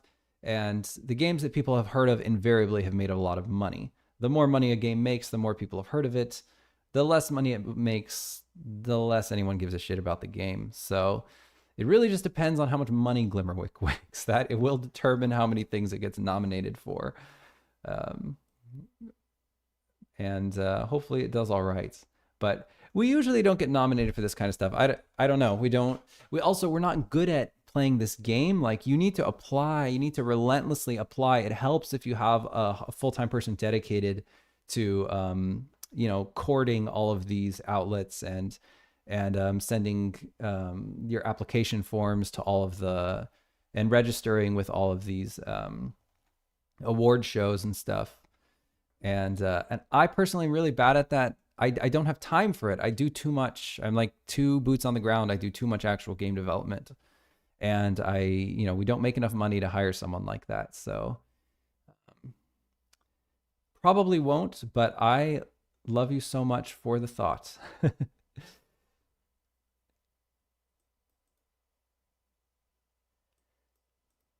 One of the best things about Blueprints is the music. Awesome. Very cool. A lot of clarinet. Well, that sounds nice to me. I love clarinet. Fuzzy Wuzzy says you should make eShade Studio Game of the Year. Yeah, we could do it. Imagine if Glimmerwick doesn't win the Danny Weinbaum Game of the Year. That just seems like it would be a little bit navel gazing, wouldn't it?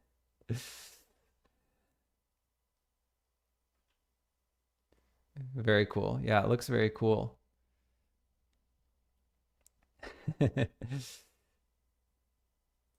Hey, Nani says, I would, but you famously do not take volunteers. Yeah, we don't like having people do unpaid work. That's very kind of you, though.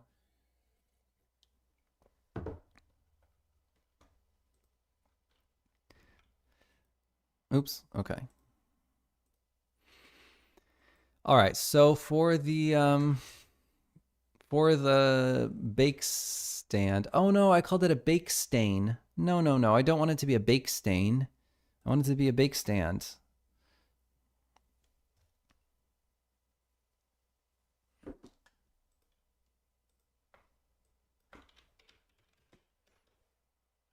So I need to rename it to bake stand. And I'm just trying to figure out what Blender file I should put. I think I should make a new Blender file. I always do this where I want to pack it into some other Blender file, but honestly, the easiest thing to find typically is when I make a whole new Blender file. So I'm going to call this bake stand, and then we'll be off to the races. Oh, I'm so excited to be getting this stuff done. We're at that point where it's the final, I call it the Battle of Berlin, the final fortress of fascism. It's a little bit over dramatic, but I just feel like we've just been slogging for so long.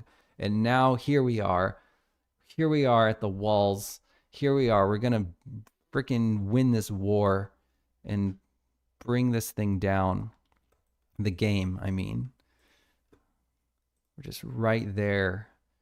Let's bring up the UV editor. And I'll start with a cube. No, you know what? I'll start with a plane. And then we're going to need a texture. So I'm going to back out of this common room. Let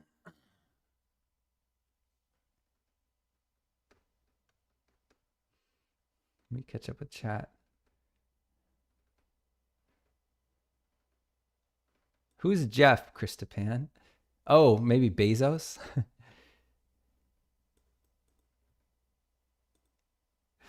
I'm work free at the moment, so nothing but time. Gotcha. Fuzzy Wuzzy says, how long do these games typically take? Which games are you talking about?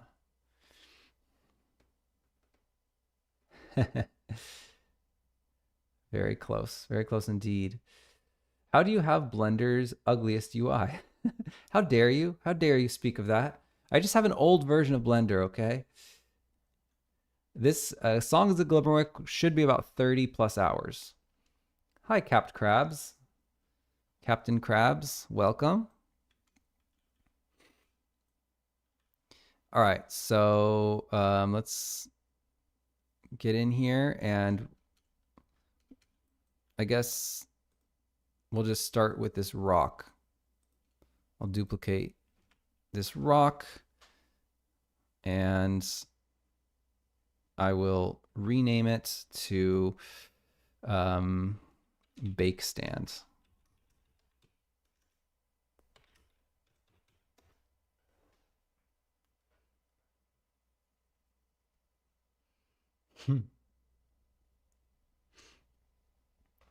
Fuzzy Wuzzy says, you know, Blender is still free. Blender is free, but I don't update unless I need to update. And I wrote my own custom exporter for this version of Blender, and the new version of Blender scrambled around all the APIs. And if I update to the new Blender, I'd have to rewrite my exporter, and that would cost me thousands of dollars, because it would probably take me an entire work week. And I just don't have a reason to update. So there is just no good reason to do it. It would just be like burning money in a bonfire, which I try not to do. But maybe at some point I'll have to update and see what all the fuss is about. But I've been watching the Blender releases, and I've never seen a feature. They seem to be focused on things that have nothing to do with me. We're so focused on that Eevee for so long, the sort of viewport render. I don't give a shit about that. I don't care about that. So many like rendering features and things. You know, I'm just very happy with this version of Blender, so I just haven't updated. Yeah, that's the way to do it. Hey, Nani. I mean, generally, the more serious the production, the less they update, because you just don't want to give yourself production risk. Updating is risky.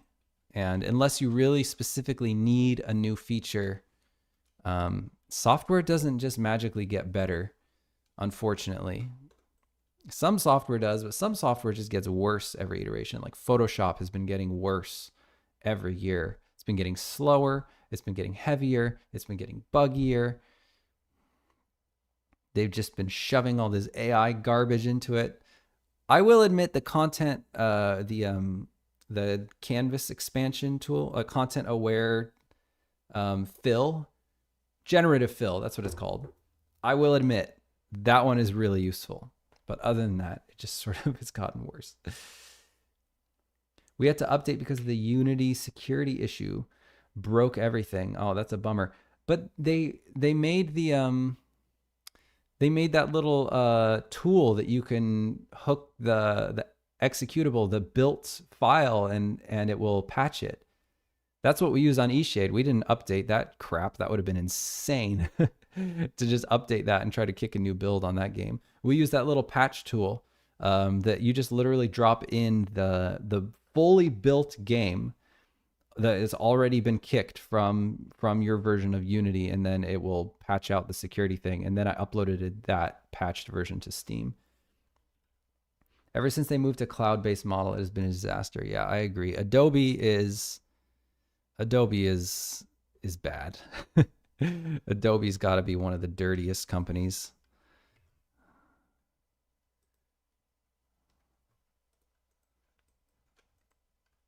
All right, I'm going to add a new camera. But Blender's good. I mean, I imagine the Blender versions are getting better. I'll update one day. It'll be fun. It'll be a treat.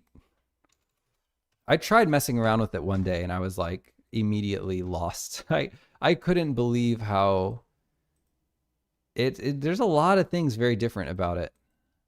I've never felt that way in a 3D app. Well, not never, but I haven't felt that way in a 3D app for a very, very long time. Like, I know all the 3D apps. I professionally worked in Maya for years.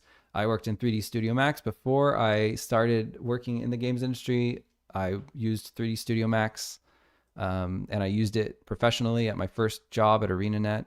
And then I had to learn Maya for my other jobs. And then I was learning Blender at home, so I knew Maya, I knew 3D Studio Max, I knew Blender. And even before that, I started with a program called Lightwave. And before that, I learned Cinema 4D. So I feel like I pretty much know all of the 3D apps. And the new Blender, it was like, really took me back. I was like, wow, I haven't been lost in a 3D app for a long time. Progsy, thank you very much for the raid. Appreciate that. Hello, hello.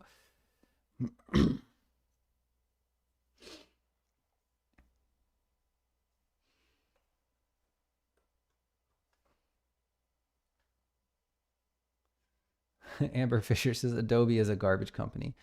Yes, I'm sure there are good people in it, but the organization on the whole seems to be indeed garbage. Fuzzy Wuzzy says, go on Fiverr and pay somebody a $5 and have them do it for you, and your UI alone is worth updating, but I get it. Blender does seem to update things and doesn't do anything. Fix your blend tool and material already. No. They do stuff, but I mean, I would still have to learn the new Blender, you know, and I would just need a reason to do that. There's just got to be a reason.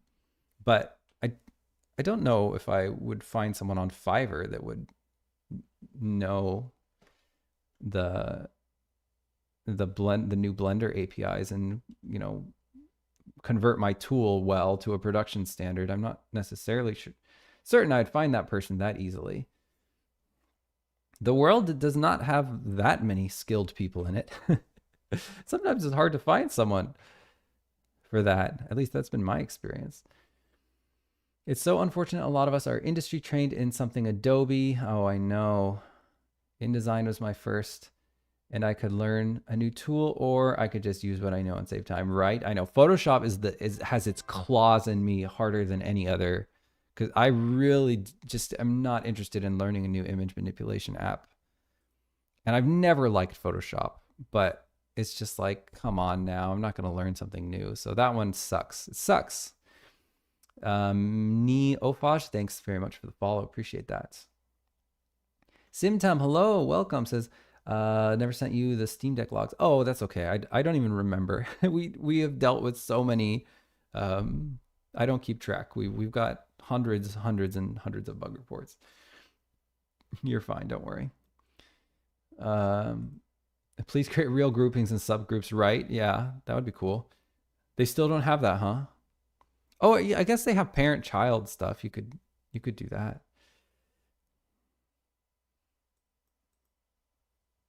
Do you still need it, or is the Steam Deck stuff okay? We haven't been really testing on Steam Deck, so for now, I would say no. If you sent us that, we wouldn't remember where we're at with that. We've sort of moved on to other stuff. But thank you, appreciate that. Thank you, Proxy. Appreciate the kind words. Fuzzy Wuzzy says Cinema 4D might be the best UI and function choice I've ever seen. People definitely liked it. Yeah, I think is it still going? I don't even know. Hey, Nani said, I was a PSP 8 person. I had to learn Photoshop when I got stuck with InDesign. I'm trying to think of which one 8. I think I started Photoshop on CS1. I don't even remember what version 8 was. Switched to Photopea and never looked back. There definitely seem to be quite a few choices now for the image manipulation apps. I know that it's completely viable to switch. Oops. But again, it just seems like I would just lose so much time struggling with it to learn a new app. But I should.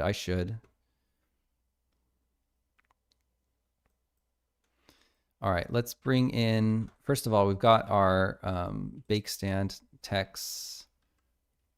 Ooh. Material name. All right. And then let's add that, and then let's grab the bake stand material.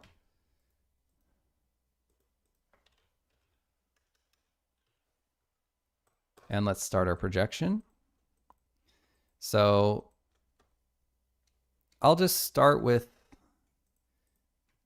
the two sides here.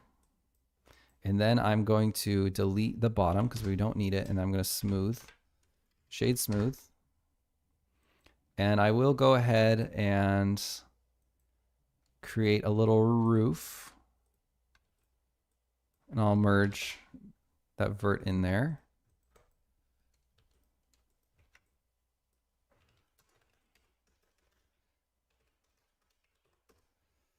Okay. And then we'll just sort of roughly try to find the proportions of this thing. And we'll try to rotate it until it matches. So I'll also go into textured mode so we can see what we're doing. And I'm going to tighten this orthographic view up until it roughly fills the frame here.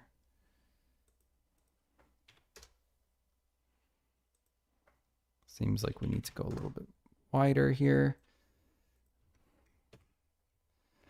Okay, so we need to rotate it back a little bit.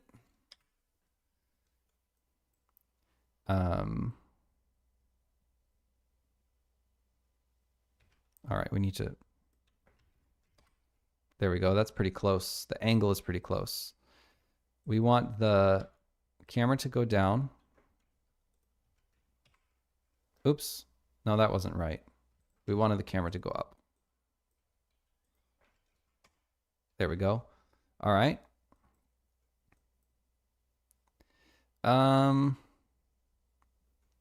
Okay, we'll start moving everything according to the camera view now.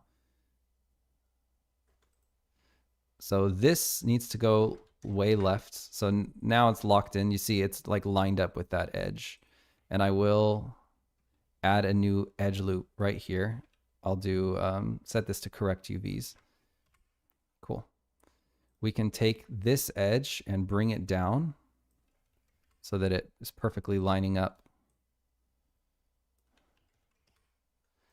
And this edge and bring it way up so that it brings us closer to the roof. We'll keep pushing that up until it's right on the roof, and then we'll keep pushing this one up until it's right on that roof eave as well. And then we'll keep pushing this one up. And this one could just kind of go to the right a little. And then we'll push it up so that we make sure we get every single pixel of this. Cool. And that's pretty close. Now I can just cut right here and maybe cut to here and then delete these faces. And then I should be able to cut all of this off. Just no reason to keep it around. There. We'll get rid of these faces. And there is our projected mesh. The only thing is, well, I think what I'm going to want to do is create a cut here. And I just realized that we're going to want that piece, we're going to want it in the back behind anything that is on the table. So that means we have to move it off. But for now, I'll just put our cut here. And I think, how do I want to handle this? I think maybe I'm going to delete this in the middle. And then I'm going to create this sort of table situation. And we'll merge these. There we go. And I'll extrude this up. This can be pretty rough. I'm not too concerned about this. Oops. I'll extrude this up. And I don't really care that it's not lining up here. I just want to make sure that we are going to be able to set our food there. And we are. We're going to be able to set our food there just fine. Now I think I want to create an edge loop here. Potentially one that actually lines up with this. So I will merge this vert at last, and I'll merge this vert at last, and then I'll reproject. And look at that. We've got a perfect projection. Look at how messed up it is, but it doesn't matter. You know what? It would probably be better though if I cut like this. Let's redo that. Let's cut like this. And then I will extrude that edge and oops. I'll weld this at last and then weld this one at last. Yeah, that's going to be better. And then in order to make sure that this is all ship shape, I think I can just polish that up a little, and then we'll merge it here, and I'll just drag this vert back just to make sure we don't have any weird face situations. Ah, this surprised me. I didn't realize we need that to go way more over. Okay, cool. So now we're going to be able to put things on there. And as far as what's going on in the back, I think we could perhaps cut, we could cut this something like that. Or at least this top bit. Let me catch up with chat real quick.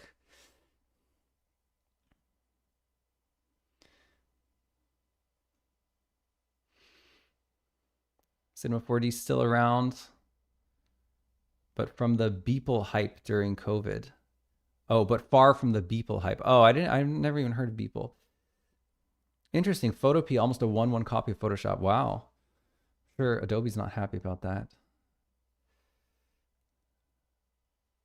Oh, it's browser-based. Wow.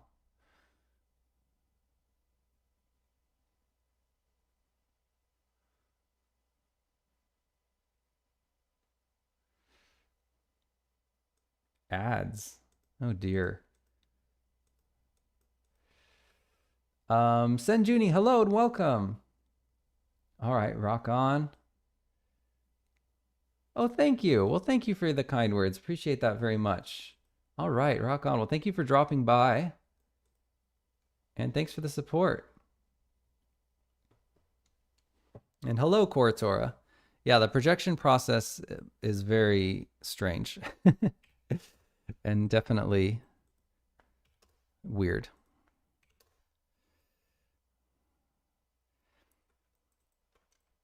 I'm going to cut this off right here, and then I will just add one more little cut, I think, to maybe to like right here. And then I'm going to, let's see, how do I want to do this? I'll just extrude it straight up like that. I think that's going to be fine. Okay. There, now projecting. See, from the camera's view, like from the side, it looks absolutely broken. But who cares? The important part is that we can put little planes in here of the food, and from the camera's perspective, it's going to look fine. And now, about that little, this part, this is actually not even going to be an issue. I just realized I don't need to move that because it's already going to be behind. It's going to be behind our stuff. We have something here in the mask that I need to get rid of. So let me just do that real quick. Oh, where's our bake stand text? There it is. Oh, couldn't find the file. Right, because we renamed it.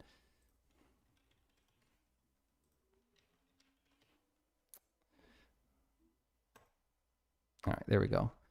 So I'm just going to have to go into here and paint black this part.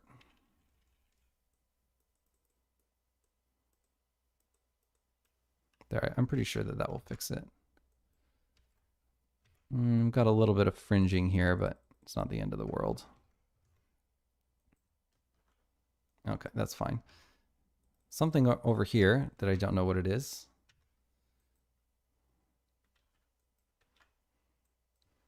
Whatever. Okay, but what we need to do now is we do need one more little piece. I'll just grab some bit of mesh here. Why aren't you cutting with? Why aren't you cutting a cut here? I don't understand it. Can't cut a cut. There must be some monkey business. Okay, I'll cut it manually. I'll cut it myself. All right, and then I'm just gonna grab that little bit and I'll just stick it right here. And I'll just move it up. Something like that. And then I'll grab the edges and I'll move it up. And then we'll project it and we'll move it off and just cover up this a piece of wood. And look at that. We're good to go. I don't particularly care that this has a little bit showing there because it's really not going to be an issue. But what I do need to do is make sure that we're parented here. The scale is probably going to be a little jank, but I don't really care. And as far as the collision, I'm trying to think what will be. Probably a convex collision will work fine. I don't even know if I need to make collision for this. Oops. I need to set a path. So let's go to the models path, uncheck relative path, accept. It still doesn't want to export. Why not? We have a material. We have, oh, maybe it needs to be called bake stand underscore LD0. We have an object. We have a material. We have, for some reason, the output path went away, so I will reset that. Accept, save. There we go. Now it's exported.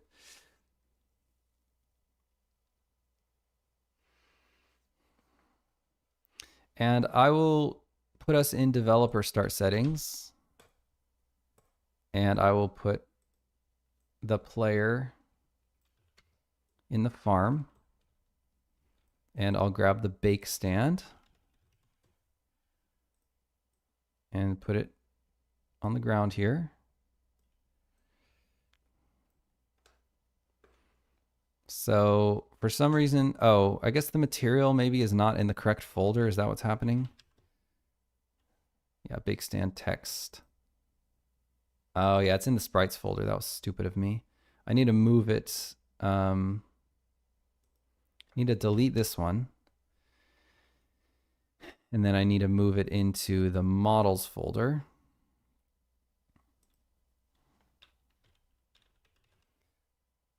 Models, materials, right here.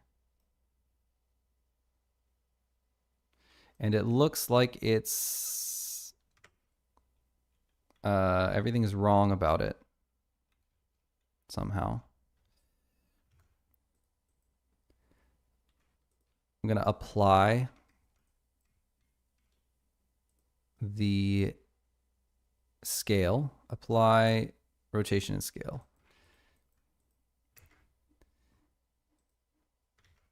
And I will export now.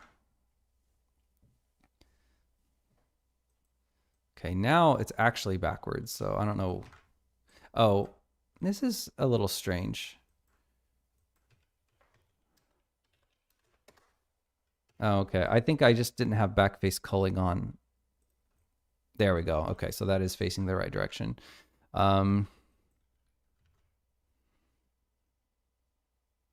And how do we need to have it? Looks like we just need to rotate it 90 degrees like this. I do, for some reason, want this one to be set up correctly. So I'm going to rotate around the cursor. I'm going to set this thing to rotate around the 3D cursor. And then I'm just going to rotate the camera and everything to -90. And then I'm going to export. The scale, I don't think I'll try to get right. But I do want to make a prefab out of this. So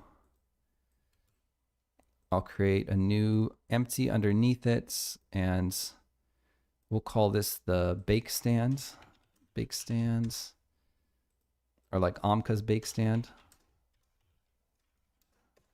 And then I'll put the mesh in there. And the mesh, we'll just have, I think, a mesh collider on it that will have the convex ticked. And now you shouldn't be able to walk through it. And looking at the concept, it's a bit bigger than the well. So maybe like 1.5. Seems to be a pretty good size.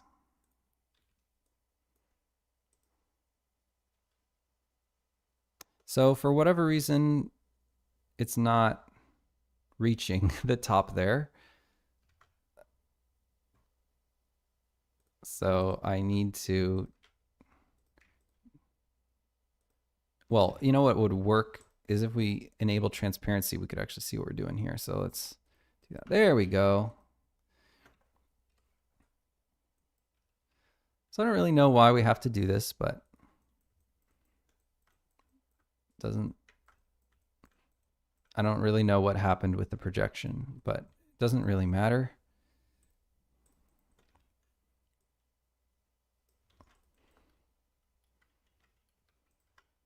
There we go. Perfect. Now it's all ship shape. And the other thing I will add to it is I will add a plane. And I will replace the plane with my own plane that doesn't have a million unnecessary cuts. And then I'm going to do square shadow. And put this little fake shadow underneath it. Just makes it look way more grounded.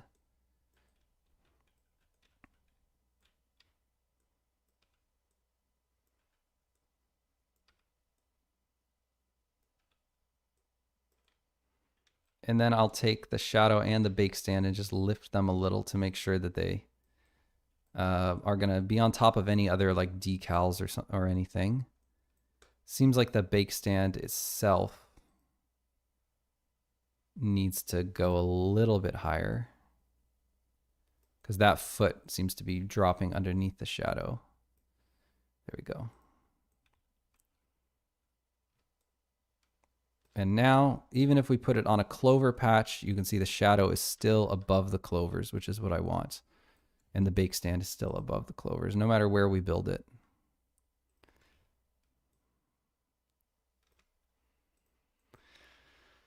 Okay, so here's the bake stand. And I don't think that I don't know if the player actually builds it anywhere or if it just shows up.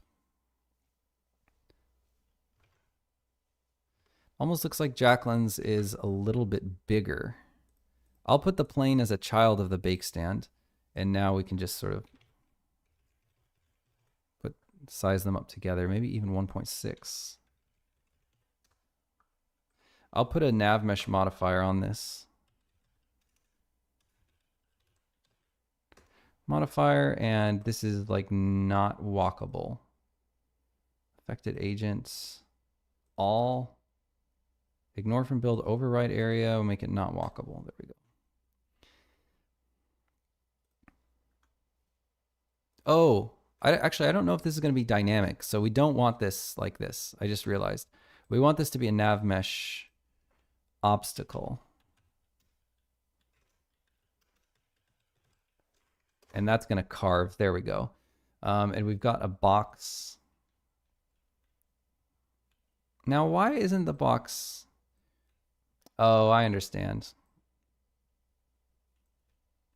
Well, that's kind of annoying. It's okay. It's not the end of the world.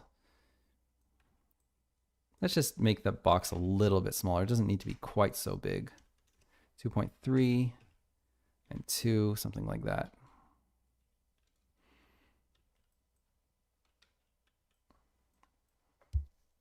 Yeah. Okay.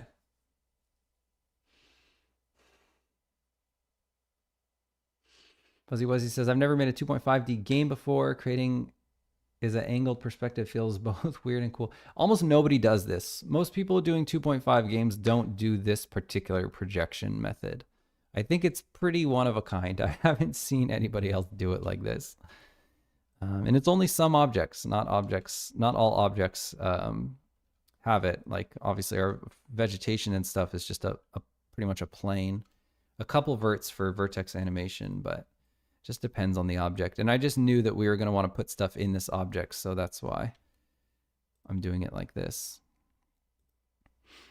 But there's no, you won't find any tutorials or anything on how to do this. This is definitely a weird process.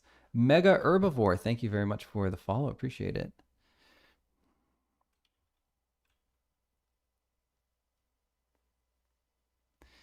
I think I'm going to make, well, first of all, I'm going to call this shadow.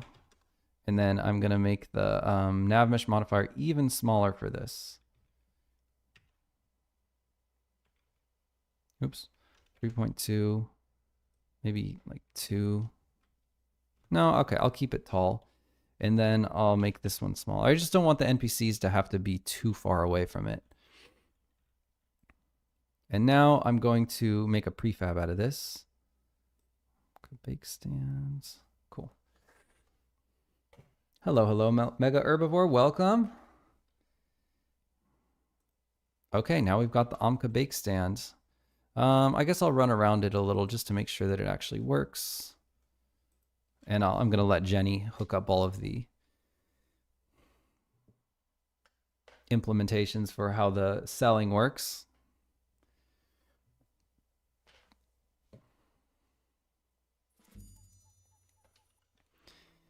Jacqueline really wanted this in the game. I was actually fighting to not have it because I feel like it seems like it needs to be a little bigger, honestly. Well, anyhow, we can play with that.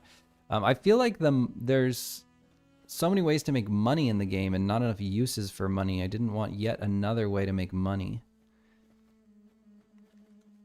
So I hope we can figure out more things to spend money on, but we'll see how the balance feels. We'll see if people are feeling like, oh my God, I have so much money and nothing to do with it, or if they're feeling like they still like making money. I don't know. We'll see. We'll see. Unfortunately, the demo's not long enough for us to get that kind of feedback. I would say the biggest glaring issue with the game is just the farming onboarding. I think that the farming onboarding will actually be less of an issue the further you get into the game. I think people just learn it. I tried playing Stardew Valley, I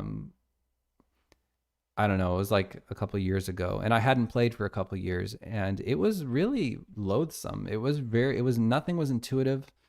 I kept hitting the wrong button all the time, and I played for like an hour, and I didn't get over it. So I think that people just sort of learn it. I don't know. We'll see, though. We'll see. Maybe not. Maybe that won't be the case and people will just complain and it'll be like the big Achilles heel of our game.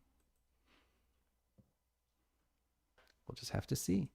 But anyway, the bake stand is now projected and done. And let's move on. So then we've got all of Clover's positions. It's contact drafting position reference below. Okay, so we've got the contact drafting. So let me look at the kitchen. Contract drafting. Is that what I said? I don't know. Oh, we do already have it. Okay. Ooh, we're cooking. We are cooking. I don't know who put that in. Not me. All right. And then... oh, so many moving parts to this quest.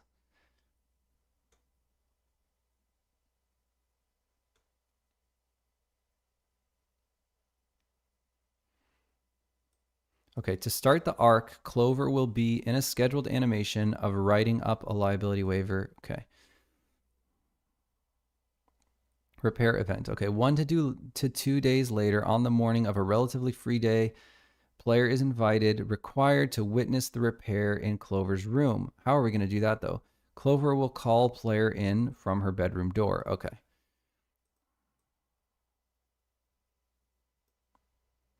Or is she going to like open her door, stand at her door? I don't know. That needs a little bit more.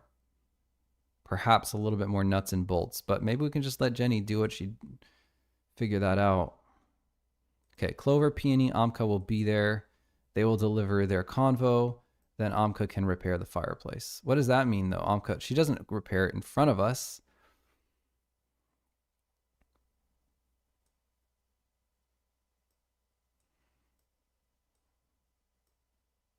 Okay, after repair trigger, second branch. Whoa, wait. So does she repair it in front of us? That is the question. Okay, Amka 5 fireplace ceremony. Let's look at the conversation because I just want to see what happens. Anka 5 fireplace ceremony. All right, here we go.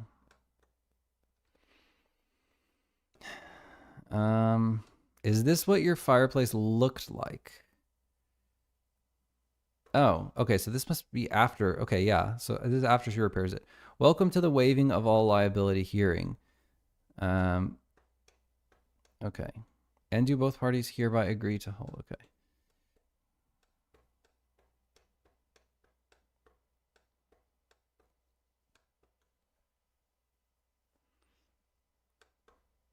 I'll get to work. So I wonder, is there a fade to black?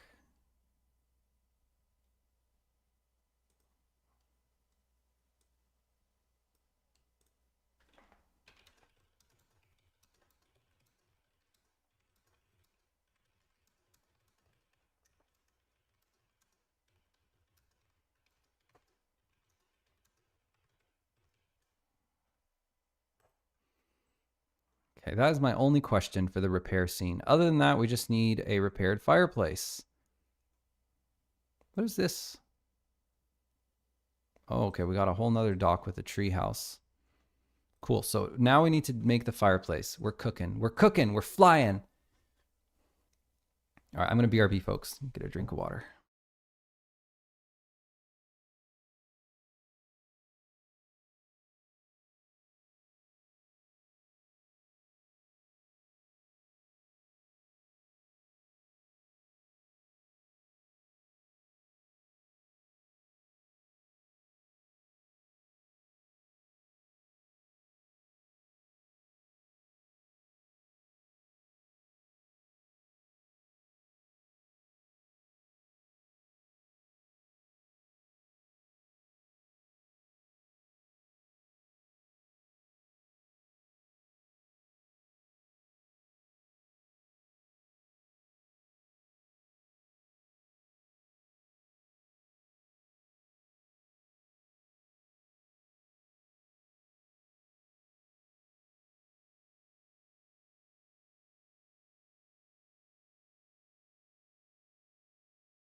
All right. Okay, lock and load. Let's go. Let's do it. Before I forget, I should probably add this bake stand to version control. Bake. Where are you, bake stand? Bake stand. Come on now. Wait a minute. What happened? Where's my bake stand? Where did I save it? What is this? Recent.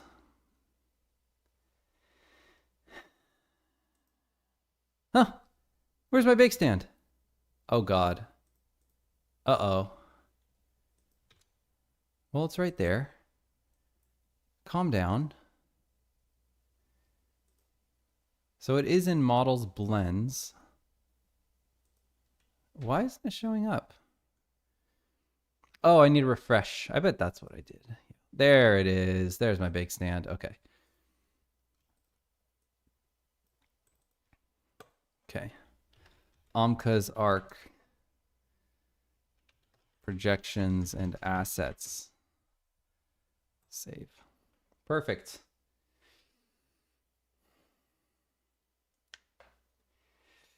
B. Clem says, need any beta testers? Well, our beta form is still, it's always, you can always fill out an application if you like. I think this is it. Yeah, okay, it's still asking about demo stuff, but if you want to check out the form, at some point we might need more.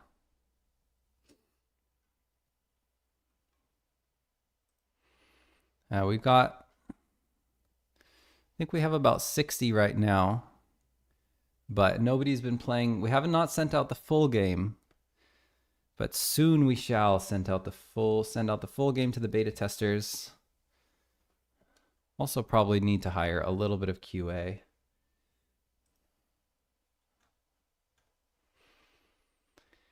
Oh man, it'll feel so good to have to be content complete is just, oh man, it'll be great.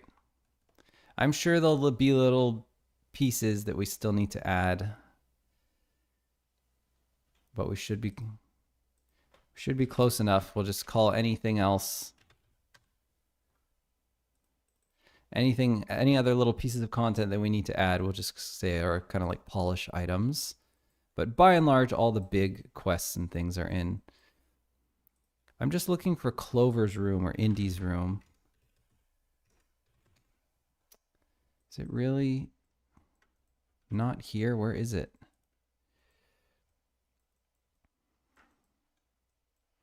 So it's not in here. Dorm hall interior, dorm living room.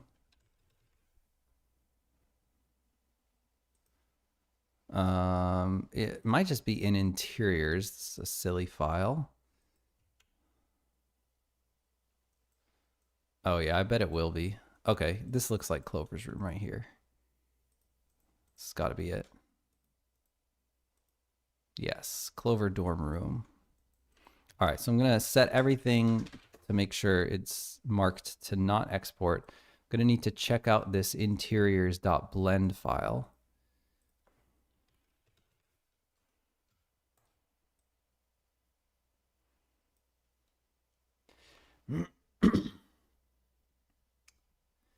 PWHV asks, have you thought of using Godot for your next projects?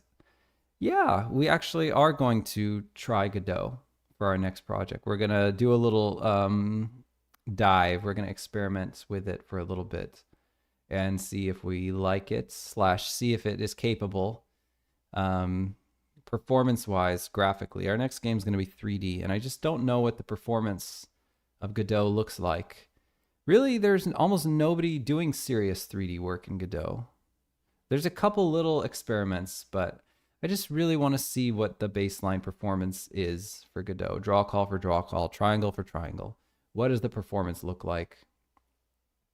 And if it's good, and we like, the other parts about the engine, we feel like we have everything we need, then I think we will switch from Unity. Kind of probably make the porting to consoles more annoying, but Unity is extraordinarily expensive, and it's just kind of, well, there are some nice things about Godot. The scripting language, GD script, doesn't need to be compiled, and that just sounds kind of nice. Yeah, but Road to Vostok is kind of low fidelity, right? Let me see. And that's like the one, yeah, that's the one thing. That's not enough. It's so, I need to see a few more, but I can't remember what the fidelity for Road to Vostok is. Maybe, oh, this is fine actually. Okay. Oh, this is not furthest map in the game. All the maps also have those winter variants, so if you choose the winter mode for it. Here we go. Start with the new tools UI. Yeah, it looks like Stalker or something. It's very low fidelity. We would be shooting for a much higher like graphical benchmark. We'd be putting a lot more triangles on screen.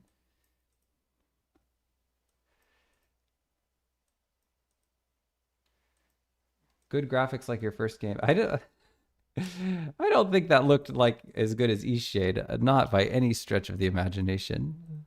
Right? Am I crazy?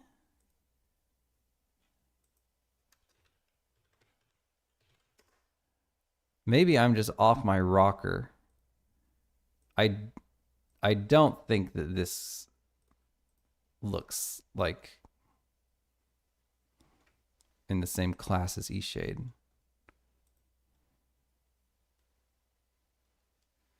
But maybe.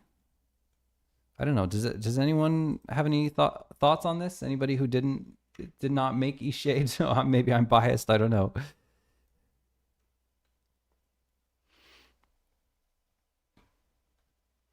But on paper, it looks like Godot has all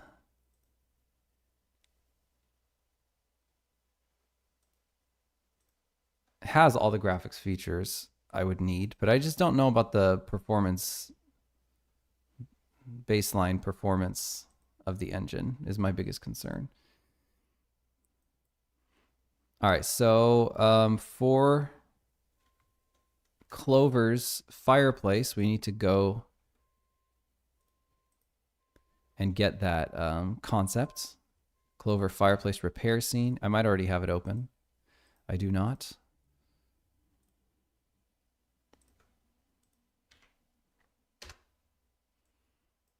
And it was called Clover fireplace repair. Let's open that. Oh, I was just asking if Road to Vostok, because PWHV was saying that Road to Vostok was kind of a similar graphical fidelity to Eastshade, and I was feeling like,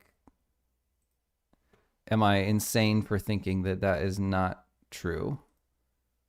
Looking at the screenshots of Road to Vostok, and then I was feeling like no way, but then I was thinking, well, maybe I'm just a little biased to my own work, so maybe I'm actually crazy. So I was wondering for other people's opinions on if I'm having trouble opening things here. If this graphical fidelity is actually on Eastshade's level.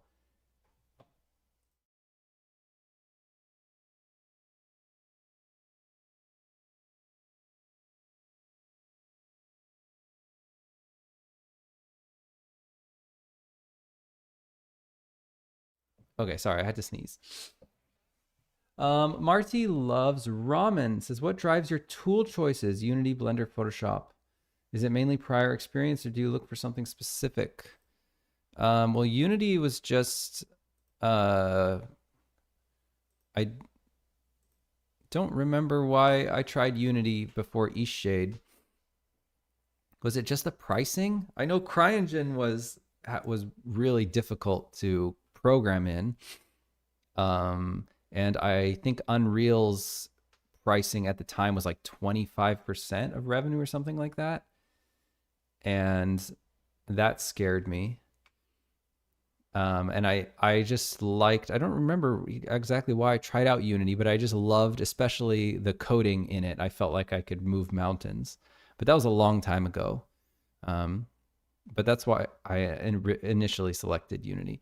Blender, I mean, it's a free, fully featured 3D package. Is the only one, probably not the only one, but on the same level as Blender. Bot 524 says, I remember somewhere reading that the dev was aiming for the original look of Stalker. That's what it looks like to me. Yeah, original Stalker, pre physically based rendering. I mean, it's a cool look, definitely. But it's definitely retro vibes to me. If you're nostalgic for that era. Yeah, I don't think the shaders are nearly to the level that, well, I mean, we would need like a spec model and physically based rendering and shadow light map baking and all that kind of stuff.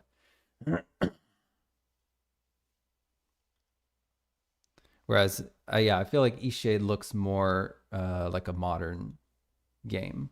I mean, definitely not on the level of most current AAA games are pushing much higher fidelity than I think Eastshade, but in terms of the lighting and the rendering and everything and the texture resolution detail and the amount of polygons, the amount of draw calls and everything, I feel like Eastshade is in a more modern class, I guess.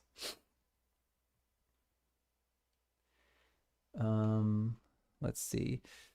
Koyakupa says, then why do you keep using Unity for this game now? Why didn't you move to Unreal? Any specific reason? Well, Eastshade we worked on for 5 years, and this game we've been working on for 7 years. Once we pick an engine, we don't switch. It's just like kind of suicidal. So I know some devs have done it, but in our case, we just stick with it. Unity is great. Unity is a great engine. I have absolutely no complaints about Unity in terms of the tool, in terms of the engine that it is. I absolutely love Unity. It was a revolutionary engine. It changed the games industry. I mean, it completely, it was a new design paradigm for game engines, and literally everyone has copied it. I mean, every modern engine is taking pages out of Unity's book in terms of the component-based workflow and everything. It was very revolutionary, seminal, generation-defining engine, and it is the most popular game engine in the world. So we love using it, but the whole pricing debacle was terrifying for us, specifically with the whole Game Pass nightmare. And it was just kind of, I don't know, it was scary to think that we could be using middleware that we are so dependent on. Like our lives just completely revolve around this middleware. And it's just so insane to think that they could just change the price. Or just change the pricing model to something that would not work for our company anymore. It's just unthinkable. It's unthinkable. And on that day, that is the day, like so many devs, we started thinking about maybe we should try to get off the Unity train, because that is just really scary prospect.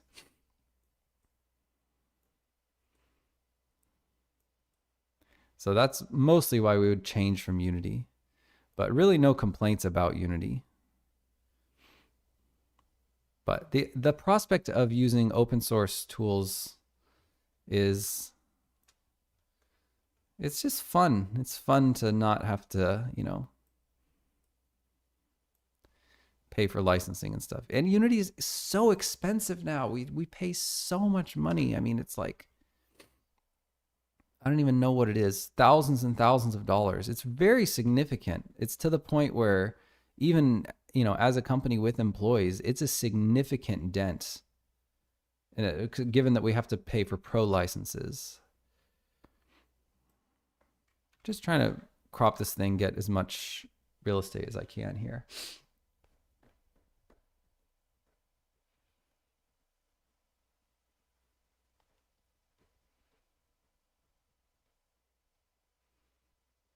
PVKK looks good, but PVKK is one room.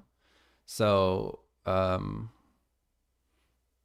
given that it's such a small scale, I feel like performance is not an issue in one room. I mean, you could just put 7 million triangles in that one room, and, you know, there's nothing to worry about beyond that. There's no like levels of details, at least the detailed parts of PVKK. I don't know. I mean, maybe there's more stuff in the horizon and stuff. But again, you know, there's really not very many examples, and I don't know what kind of battles they're fighting with performance. So,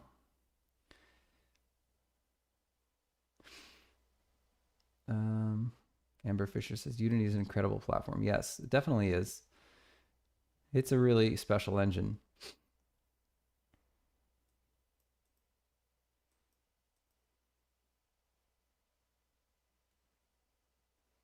Saying with my contributor hat on, what are you? What open source project were you contributing to, if you don't mind my asking, Marty?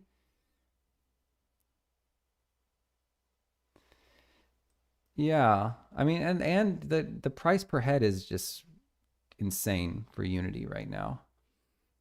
And it will keep going up because they have to, because they're a public company. That's the other scary part. Because they're a public company, we know that they're just going to, they have to keep increasing its growth forever, right? It's growth till the end of time, for all of eternity. The second a public company stops growing, people, I mean, the whole point of buying shares in a public company is for growth, for revenue growth.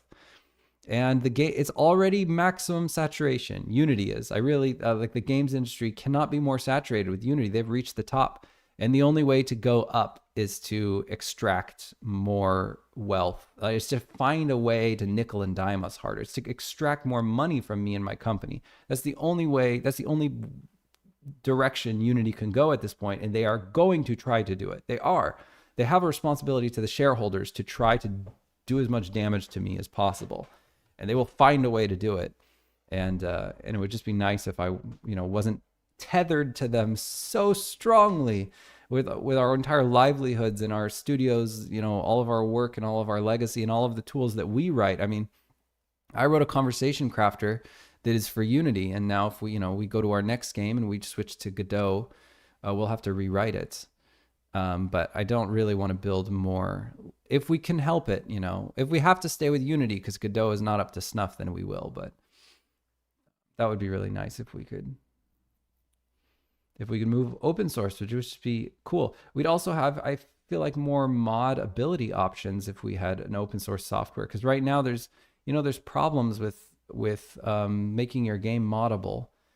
Given that if you're making the game using the Unity editor, then in order to let people mod the game, if you know, you might give them the Unity editor, and then there's licensing issues. Like, are they using the free version, and what kind of, you know, implications does that have? And then you got to make them download the free version. That means they need to make an account. That means they need to get the stupid Unity Hub thing. That means they need to, you know, register and license the account to their free name, and the whole thing. It's just so cool that you can just, if you wanted to make a mod kit for your game and you're using Godot, you could literally just include the engine in the game. You know, you could just package it on there and call it the mod kit. It's like a couple hundred megs.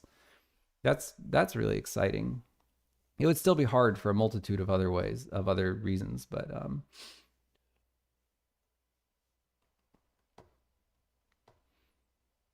Amber Fisher says this guy has stock in Godot. Who? Let's see, how much is Unity?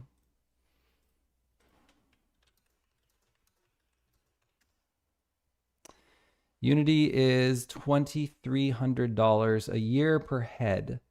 So right now for my company, we are paying 2,300 times 3.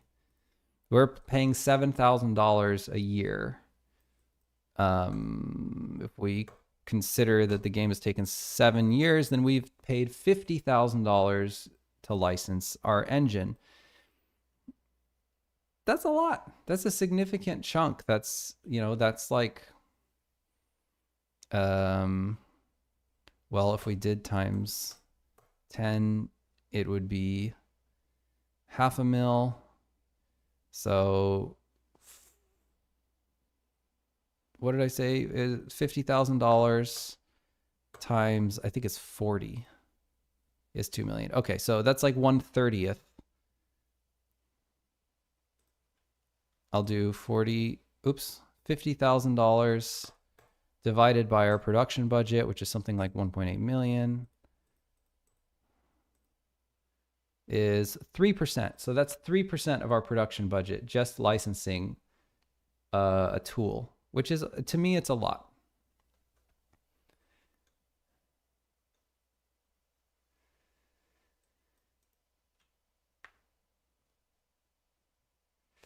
I would love to see Unity reducing loading times to 1 second, but on newer versions, or enabling hot reload with their C# scripting. Yeah, the compilation takes a long time. Marty says spending a bit of time working on GIMP. Very cool. Awesome. I used to use GIMP for a little bit there. Koi Koopa says, why are you using Pro Unity? Why not the free version? Oh, our revenue is too much.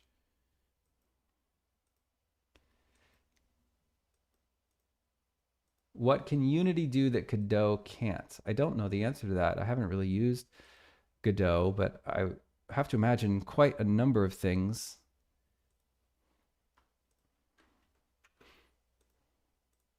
But the biggest question is just raw performance. For me, that's the biggest question. Looking at the concepts here, okay, so it just goes to the top, no sweat. All right, cool. So let's image size, let's do a height of 2048. Okay, let's link these. Oops. Okay, preserve detail. Best for enlargements. All right, there we go. And we'll save this as Clover fireplace repaired.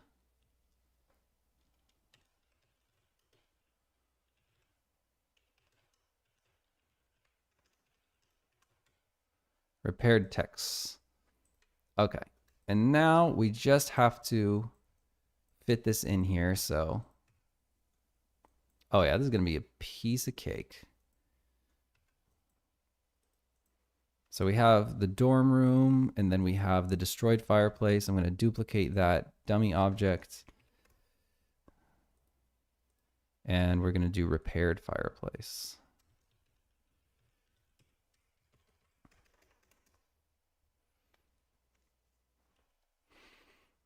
All right, and then I will duplicate this mesh and parent it to our new repaired fireplace. I'll move this to a new layer. Let's look at the concept again. Okay, so we do need a little bit in the bottom here, probably not quite as much as we've got going on here. And I will grab that Clover fireplace texture, or that Clover fireplace material.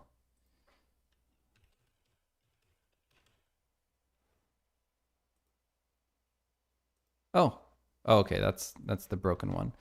We'll duplicate that material.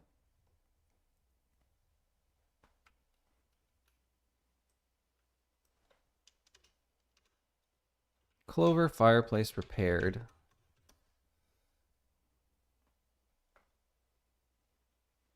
We'll do. All right, and then I'll copy the name of this new material that we've made, and we'll hook it up here. We'll set this to export, and then we will hook up our new image.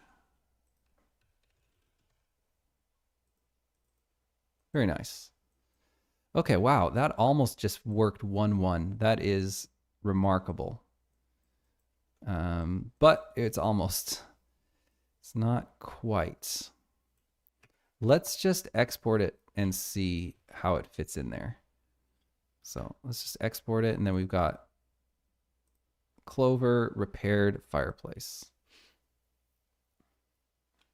Ember Fisher says, I think a lot of people historically shied away from Godot because it uses its own language, but I also understand that's pretty easy to pick up.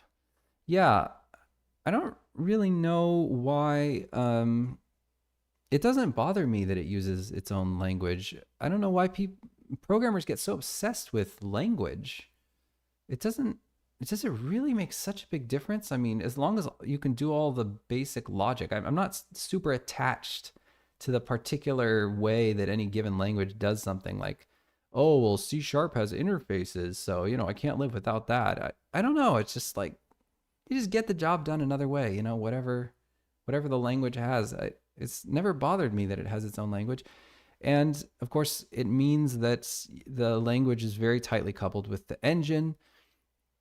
And they've managed to do it so that there's, no compile time, which of course is another thing people complain about, because they say, well, the language is not fast because it's an interpreted language, right? But that also is like, what are you coding at the engine level? Because 90% of Glimmerwick's code is like gameplay, event-based gameplay code. Like, there's not a lot of heavy computations happening.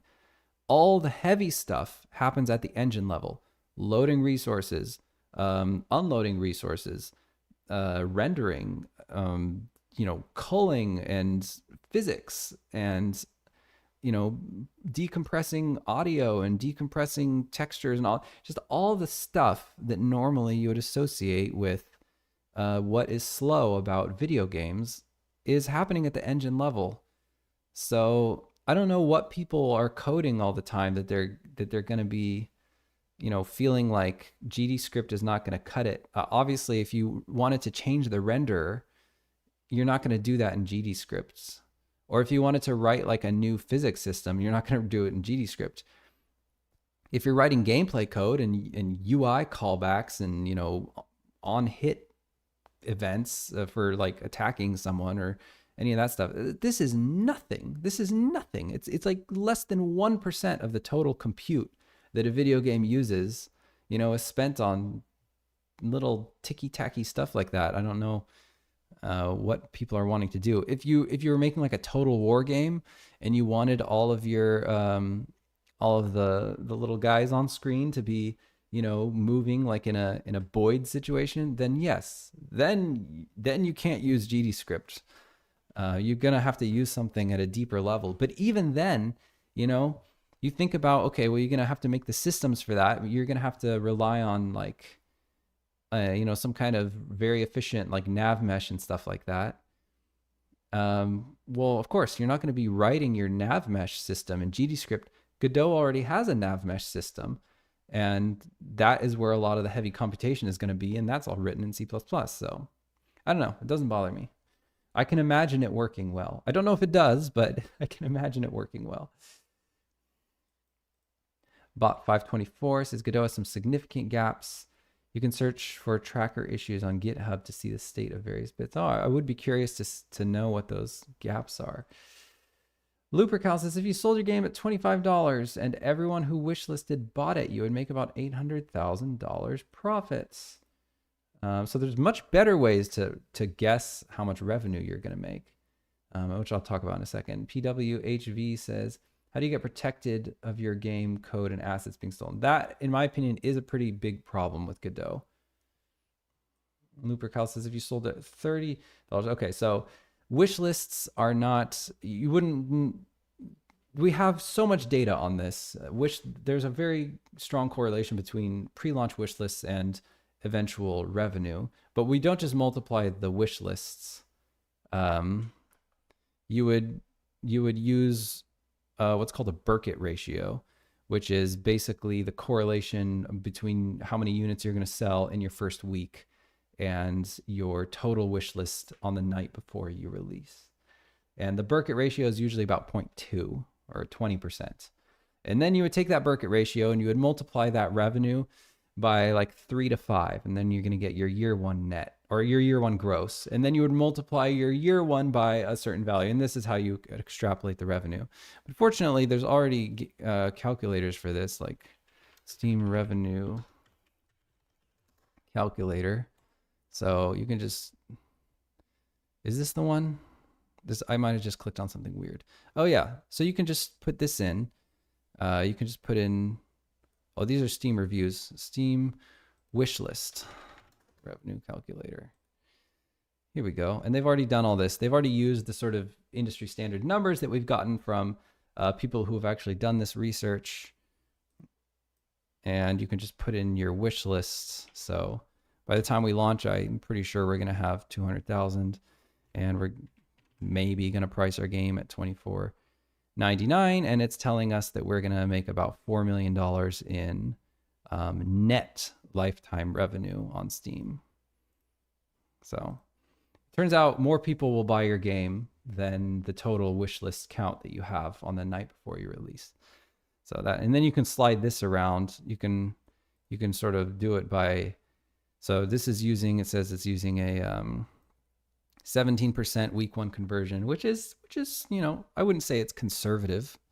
You could lower that and see, you know, okay, if you have a pretty bad week one conversion, 8%, this is pretty unlikely for a game with 200,000 wish lists. The more wish lists you have, the more likely it is to have a higher week one conversion. Then you can see it about 1.8 million. And if you're in the sort of top half of that, if we use Eastshade's Burkett ratio, then this would be how much we're gonna make. Eastshade had an absolutely insane Burkett ratio.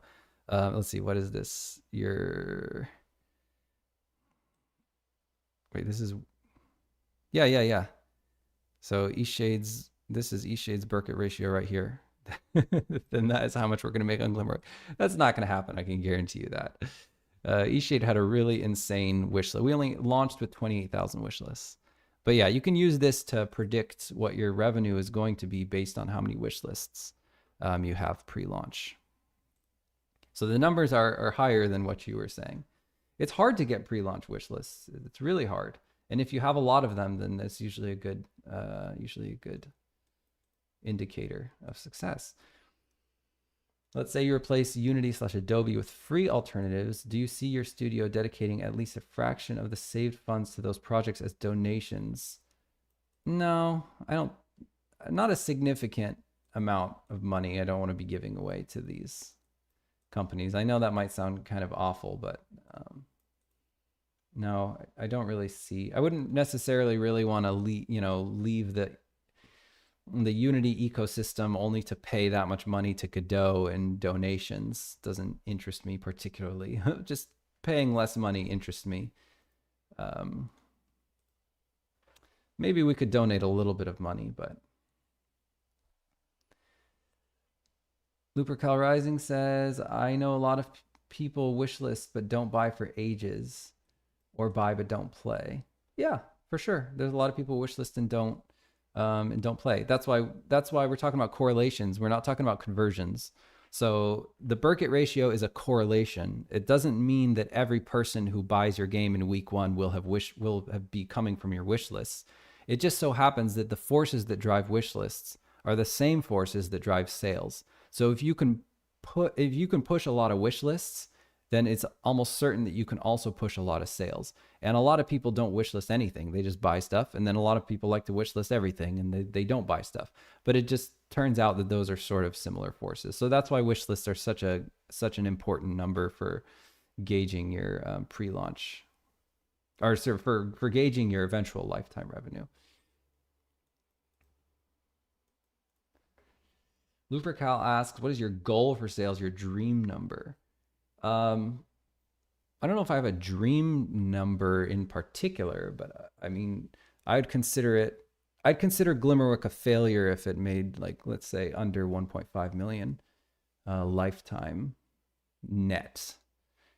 And pretty much anything above that we'd be pretty happy with. And if we, above 2 million lifetime net, we'd be happy with that. I don't think it wouldn't have been a good investment for us, but we'd be happy with it.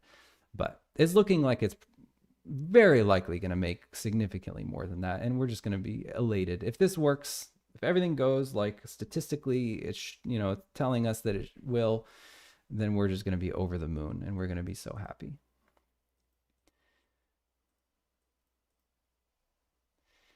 Amber Fisher says, there's also people like me who never wishlist anything but still bought. Yeah, exactly. And those people make up for all the people who wishlist lots of things and don't buy. But it's much better to just look at the data, right? It's much better to just take 100 games. What were their wish lists count pre-launch, and what were their week one sales, and find that correlation. That's a much better way of doing it than sort of guessing, how many people who wishlisted your game will buy it. You just look at the data of what the actual, how the history has played out. And turns out wish lists are extremely predictive of sales, like super duper duper predictive.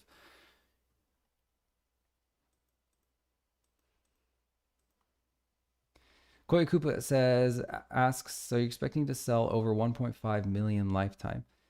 I think that if we launch with 200,000 wish lists and we make less than 1.5 million lifetime, we would be one of the only games in the history of Steam who has done that.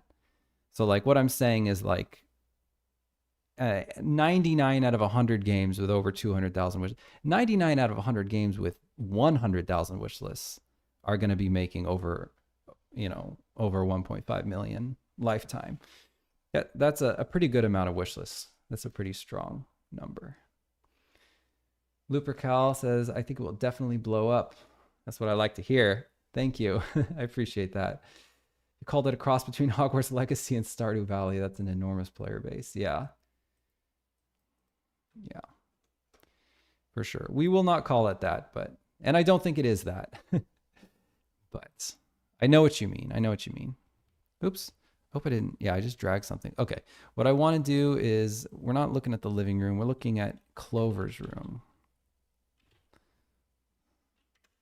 Oh, also, I'll say, Koya Koopa was saying, you're expecting to sell 1 point. We've spent almost $2 million making the game.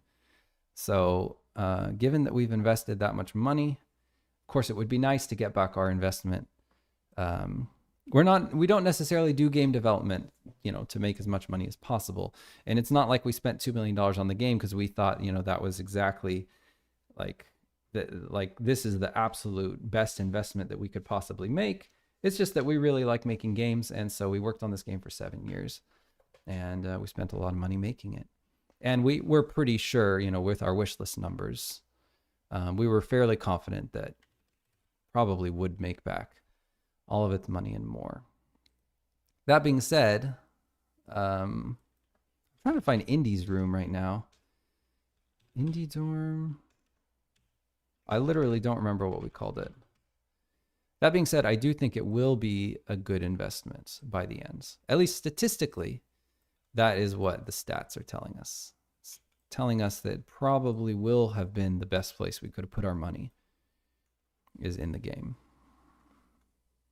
Because you're not going to make, if the game nets us $4 million, then you're looking at doubling, more than doubling your money. Because we didn't have $2 million 6 years ago. It's not like we had $2 million on the day that we shipped Eastshade, right? The sales curve of Eastshade was like, you get money slowly. So if we can turn 2 million into 4 million, and we got that 2 million slowly over the course of 6 years, that's going to be way more than what like the S&P 500 would have returned. It's going to be like a 30%, like maybe 20%, I don't know, something like that, return on investment on the money. So that will definitely be good for us. It's called Clover Bedroom Interior. It also hopefully could just like end money-making game for us. Like we won't have to worry anymore about making money.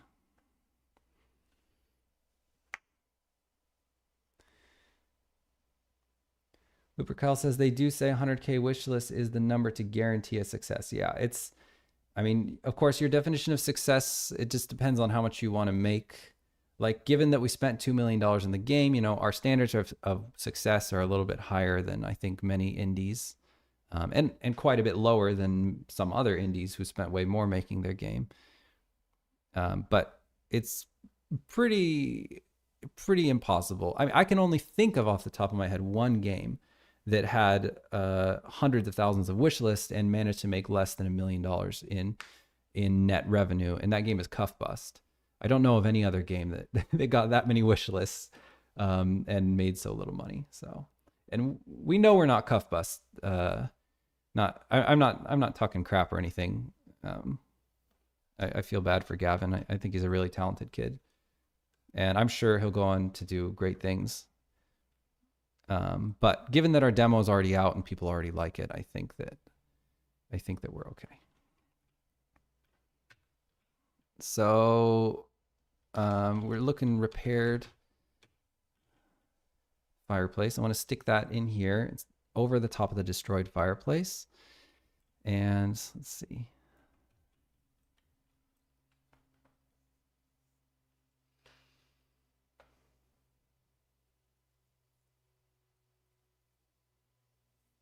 Oh no, I got you, Lupercal. I appreciate you.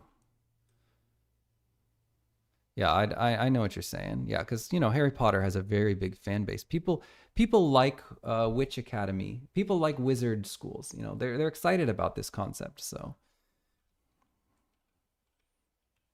I think it has broad appeal in that way. Lord Matri, hello, welcome. Says I have some good friends who are big-ish Godot contributors with all the passion and talent behind it. I think Godot will eventually get there, but it'll be a while. Gotcha. Christopan says, I think the day before managed to make no money being top wishlisted game on Steam. It's called The Day Before. The Day Before. That's the name of the... Okay. I'm telling you right now, there's no way this game made less than $1 million. I'm telling you that based on the key art. Check this out. I am certain this game made real money. Oh my God, come on, get out of here. People are always doing this. They always bring up games that were failures, but they weren't failures. Like, let's do Gamealytics. Come on. Yes, of course, it underperformed its wish lists, but because I don't know how many wish lists they launched with. Oops. What is this?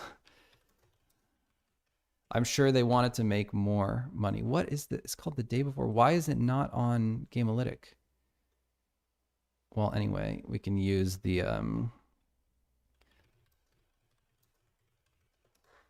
this.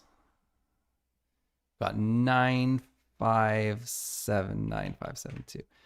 Definitely a massive failure for them, and it's early access too, so it's like not even fair. What is it? It's not for sale. Well, what did they charge? I have no idea. For some reason, let's say they charge $40. Okay, so $10 million.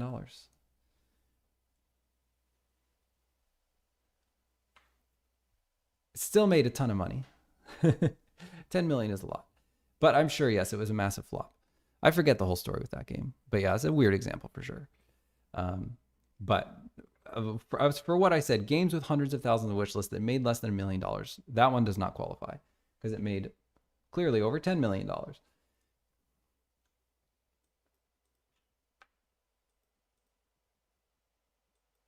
Steam refunded most of the people. Oh, okay. Gotcha. That's a weird one. Lupercal says, my honest feel is that this will be a 1 million copy seller. Oh, 1 million copies. Oh, I like the sound of that. Much more appealing to the general public and children than Eastshade, especially with the new Harry Potter series coming. Yeah, I do think it has a lot more broad appeal than Eastshade. Definitely agree with you there. If it was going to sell 1 million copies, I think that the wish list would have already told us that.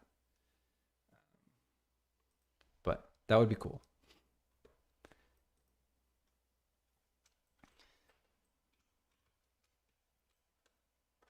I guess 1 million is not that far off because Eastshade sold 250,000 copies on Steam. So could it be 4 times as big as Eastshade?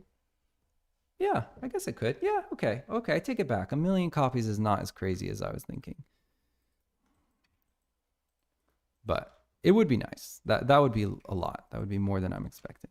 If Glimmerwick makes what Eastshade made, I'd be very happy.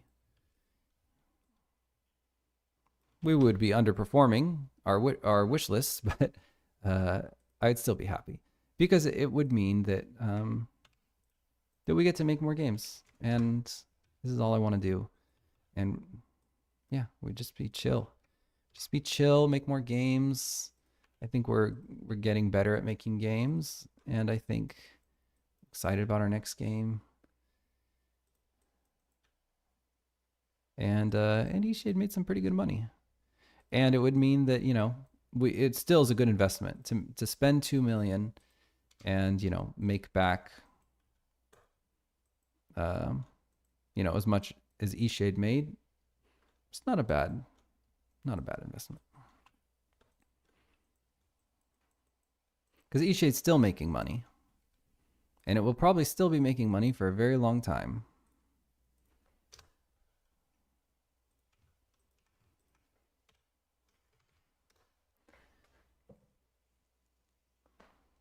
Definitely living the dream. We're very privileged.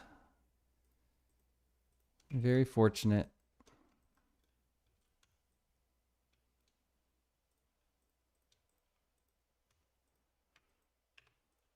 Okay, so I'm just extending this thing a little bit more because we need a little bit more space here to cover up all this stuff.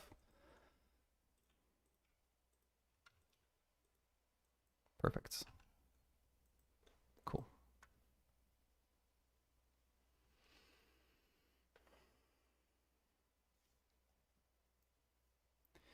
Well, we'll certainly try to get it on the Switch. I don't really know what the forces that drive sales on the Switch are.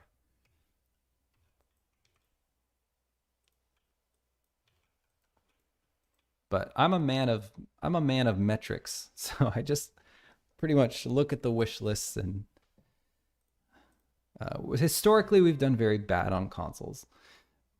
I don't know if Glimmerwick is a better console game than Eastshade. I would think maybe not, because it has you sort of have to use the mouse to do the farming stuff.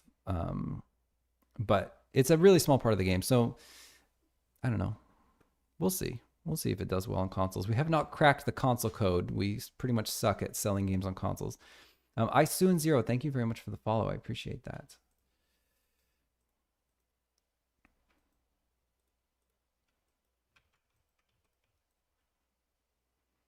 Okay, let's export that.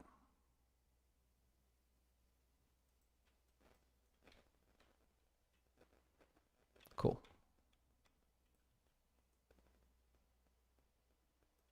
This is interesting. The broken fireplace doesn't seem to go all the way to the top. Let me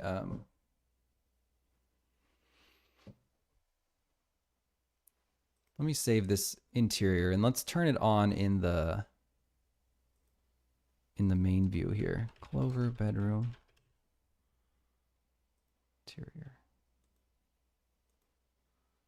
Okay. Oh yeah, it doesn't go all the way to the top. I think we're gonna want it to. Just looking at the concepts. In the concept, it does really go all the way to the top. Should we leave that little header? I don't know. It does look cool, but it's a little bit weird. So I think probably what might be a good idea is to do it in the image, because it seems like we have plenty of resolution here. So I'm gonna just make some blue go up a little further here. And I will just save it and then go back into Unity and just see how high that goes. So it needs to go even higher than that. Like all the way up to maybe here. Let's check that.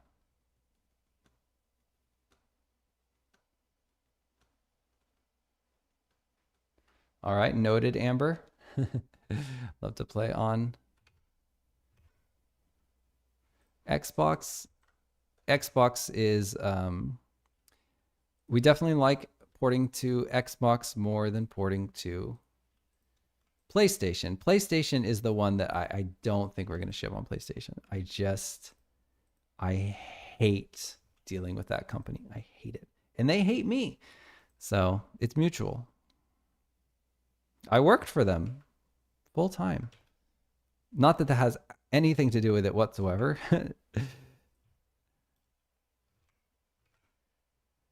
But I worked for Sucker Punch, so I was technically on their payroll. But they are just very hard to deal with. Very hard to ship a game on. But if we get a publishing partner to do our console releases the way that I want, then it's possible that they'll just do it for us. I won't have to do a single thing. I do not want to handle that. There we go. That should be perfect. Okay. The Switch has a touchscreen. Oh, now that's an interesting idea. I didn't even think about that. That's a good point, Lupercal. Maybe we'll have to get the touchscreen working. Lord Matri says, I wonder how much Switch sales are driven by Steam wishlist.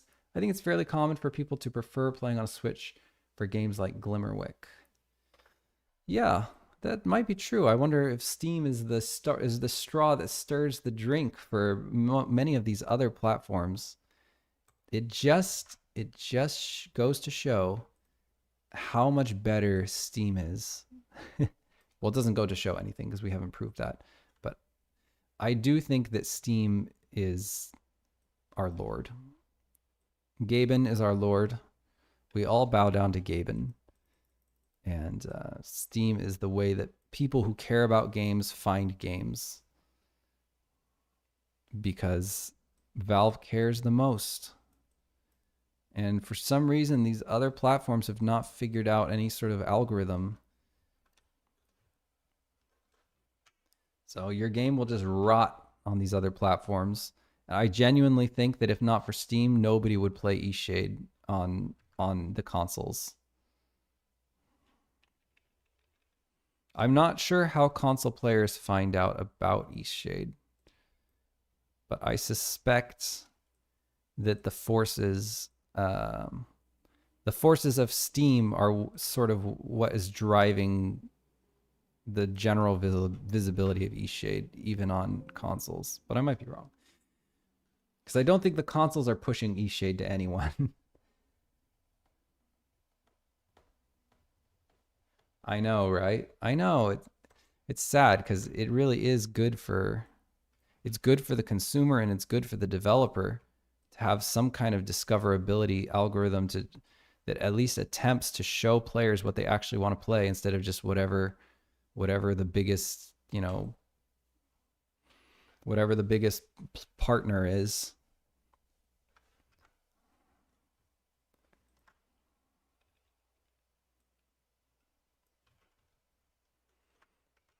Okay, that's better. There we go. We might be able to move it back just a little bit more.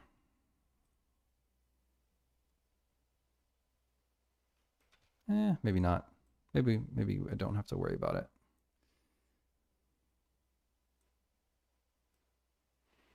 Okay. There.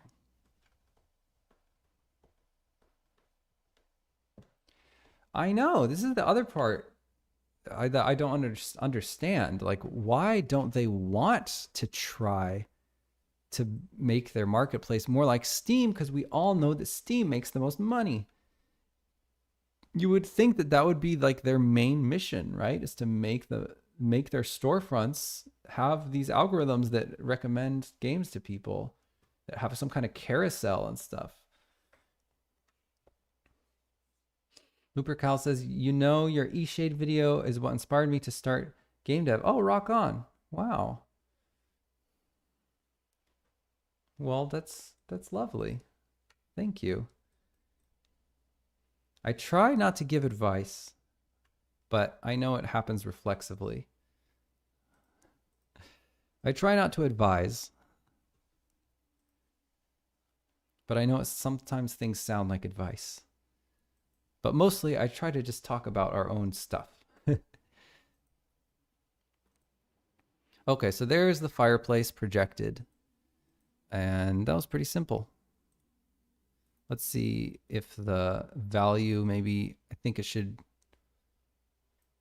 potentially be a little bit brighter overall. I'm going to see if I can, I wish I could change the value of all this stuff. Here's some candles. Okay, I'll leave the candles. Let me take this blue and just brighten it up a little bit. Take this and brighten this up a little bit. And then this one as well, we have to brighten up to match. Okay, now it should be a little bit bright. And then we're going to want to take this down.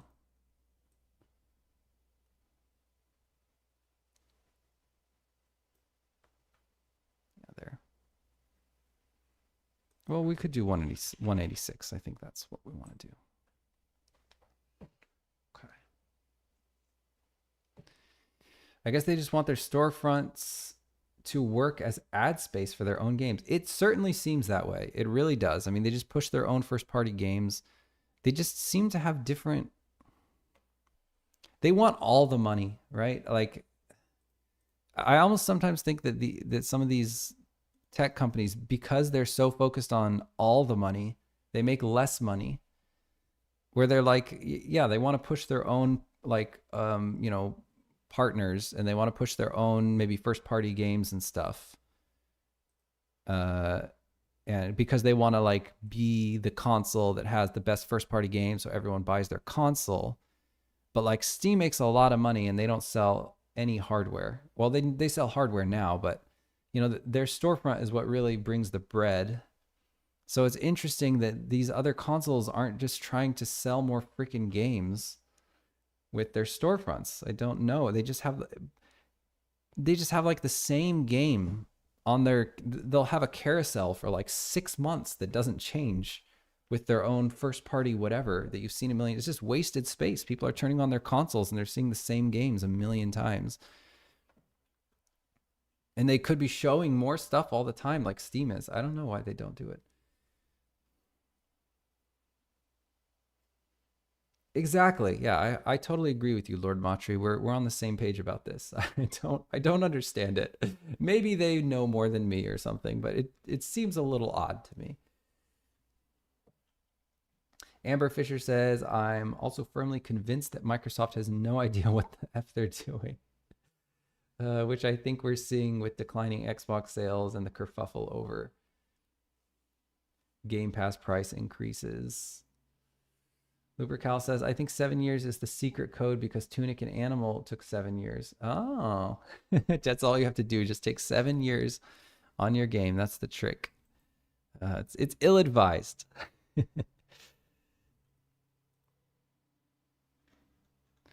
All right, so what I'm going to do is I'm going to go into Clover Fireplace.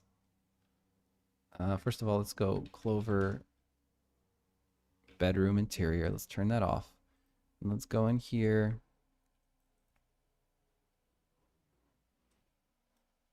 And we'll do bool activation. This one probably already has. Yeah, this one has Clover Fireplace is destroyed. And this one will do Clover Fireplace is repaired. And then we'll hook that one up. And I think that's all we should have to do.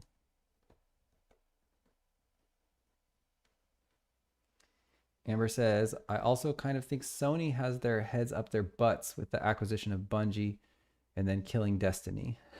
Yes, what do all we peons know? We don't know anything about the inner workings of so great of companies.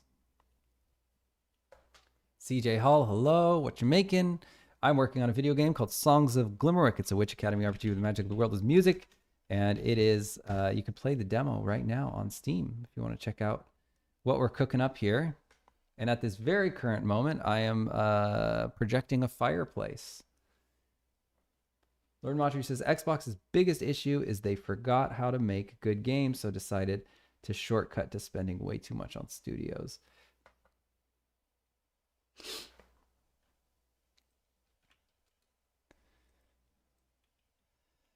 Yeah, I don't know. Okay, so that should be done. We're going to back out of that. And then I'm going to be right back.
Okay, let's see.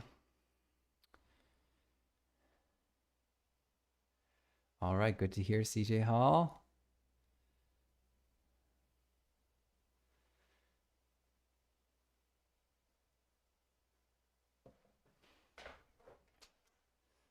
Oh, we do have a Discord, but I don't have the little Moobot.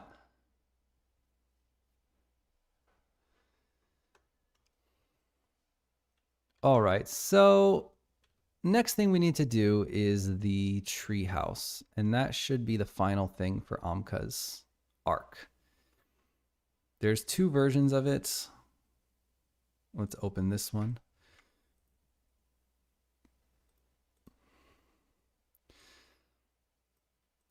It's called Treehouse Concept. Let's open that. And then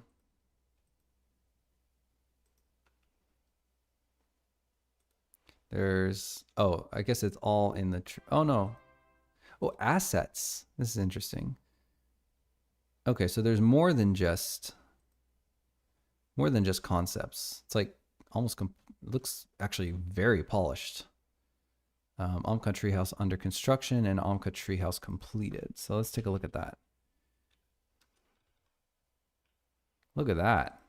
Look at that. Wow. Okay. Wow. These look amazing.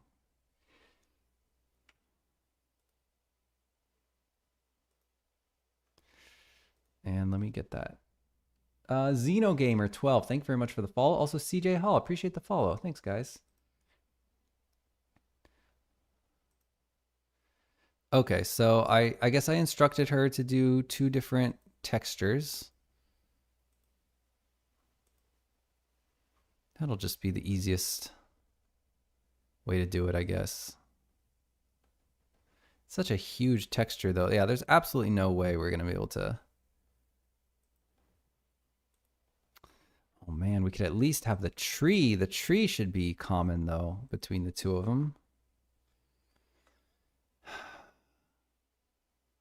But if we have the tree common between the two of them, so there's the tree house. This is such a beautiful thing. It says 8192 by 4096. That's steep. That is steep. And then how would I even do, so I'm not even going to be able to nestle it in there. Oh my God. I don't know. Can we afford a 4092? That's cray cray. It would be so easy for me though to just not even worry about splaying this all out. Because look at how much space there is on this texture, and it's such a huge texture. If I could just find a way to maybe like at least just make one tree. So we have 18192, or better yet, like chunk out these pieces so that it uses less texture memory. But I'm worried that I'm doing like premature optimization here. 8192 by 4096. That's a lot. Oh, I think I hear my family. 1 second.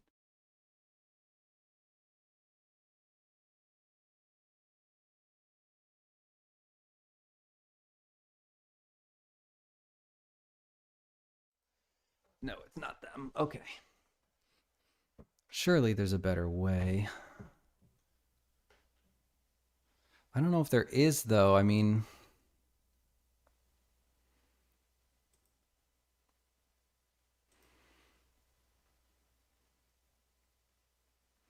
the only thing I can think of is like,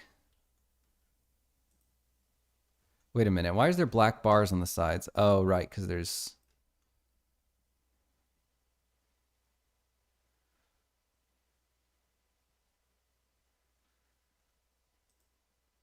just nothing else to do with this. There's got to be a better way.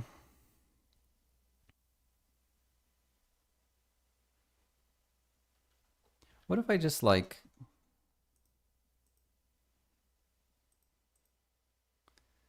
took this whole section right here, how big is this really?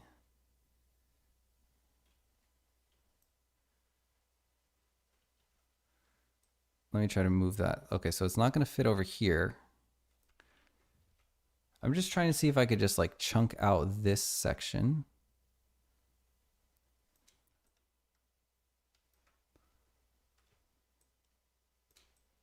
And move it so it almost fits over here. It is pretty close.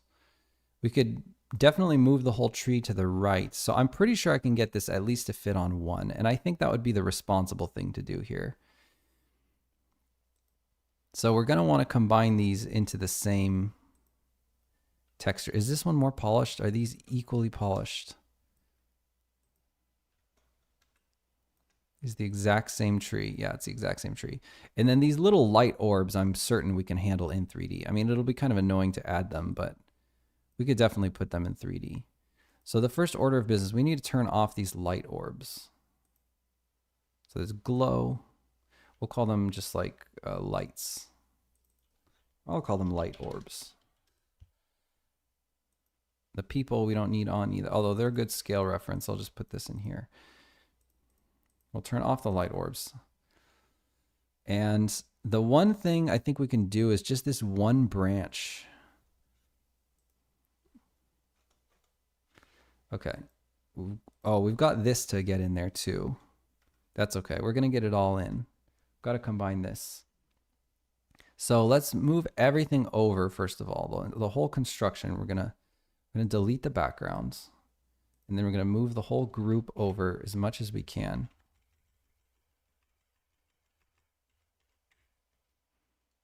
I'll move it up. It's already polished, so we can move it as much as we want. Oh, we've got that. We've got that little ladder too. Okay, it's okay. We can find space for all this. All this to save in 8192.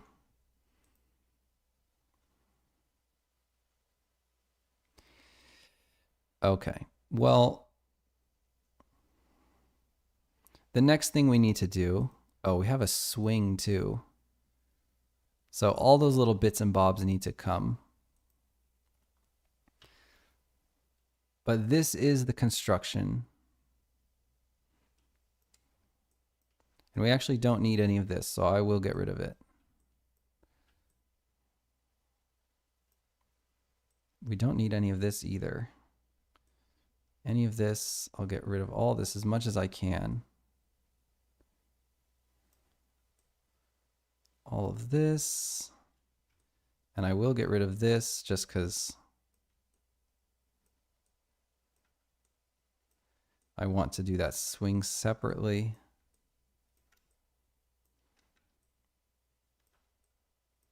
Okay, I will use the lasso tool like a sensible person now.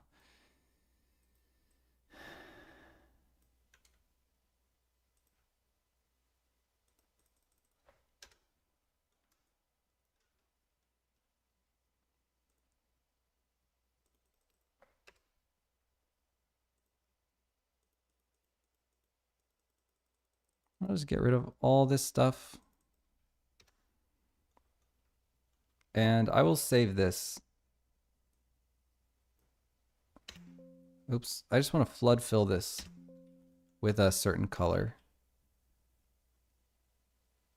I don't know why I can't find the brush tool. When I press B, it's not. What is happening here? What is happening? Why can't I flood? It just keeps on barking at me. Photoshop. Thanks, Photoshop.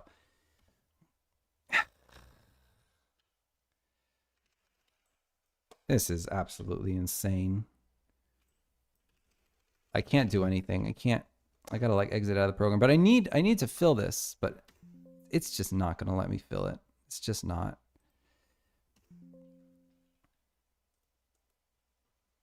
Okay, this is what we're gonna do. Photoshop is just having a tizzy fit right now, and I don't know why. Okay, and now I'm gonna save this. Yeah, I need to check it out. So Amka Treehouse completed. I need to check out that file. And that's the only one I'm going to check out. I think that's where we're going to do all our work. Senjuni, thanks for dropping by. Sleep well.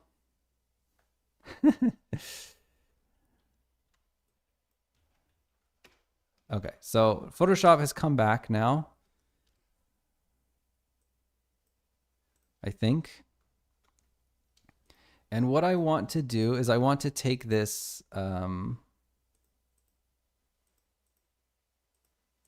construction and I want to put it off to this. I want to copy it. So I'm going to merge the entire. Well, we're going to need. Oh, this is the completed. No, it's under construction. That's actually the one I wanted. I wanted under construction. So I'm going to check out under construction. And it's this one that I'm going to revert at the end. Anyway.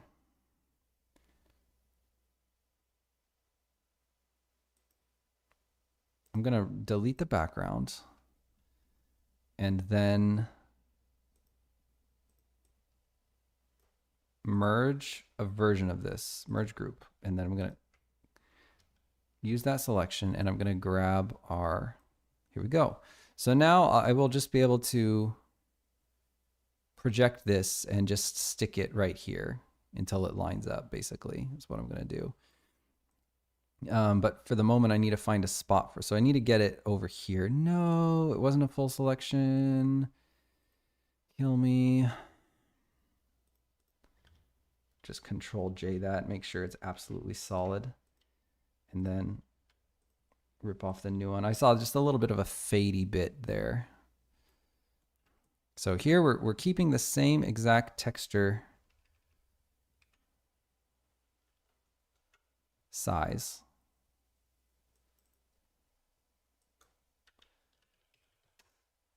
And I'm going to try to fit everything into this atlas. That is the name of the game. So this right here, the lumber pile, I'll just deactivate auto select.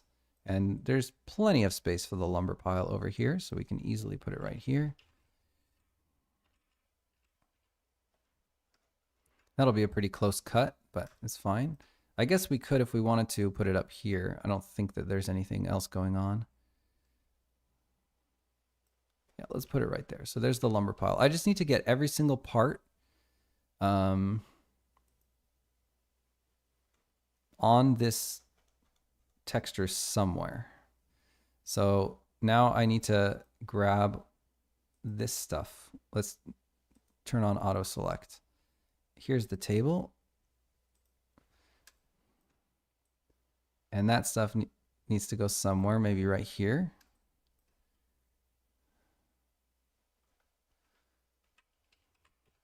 Perfect.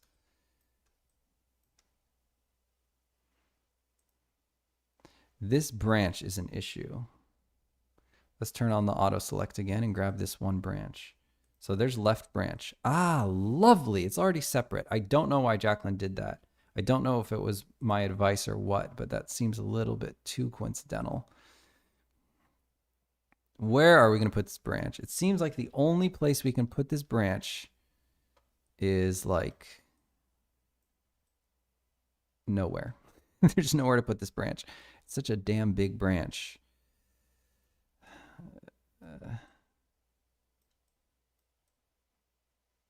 Oh, it's so close. It's so close to fitting in there, but it's just not going to fit in there. What I should do probably is create a new group here, or make a new like branch reference so that we know exactly where it goes. So we don't lose track of where it's supposed to go on the concept. But I just need it somewhere. It's so freaking close to fitting right here. I almost wonder if I should just reduce the texel density a little bit.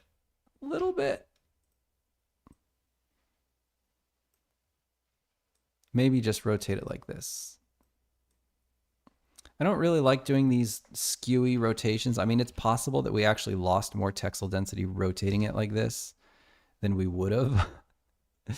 But I don't know.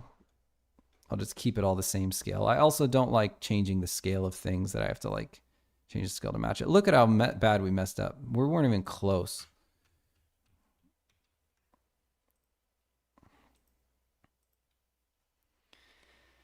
Okay, so where are we going to put this branch? The only thing I can think of is if we did one of these. Where we like put half of it over here and the other half of it over there. It's pretty insane. But that might be what we have to do. Because I don't see any other way.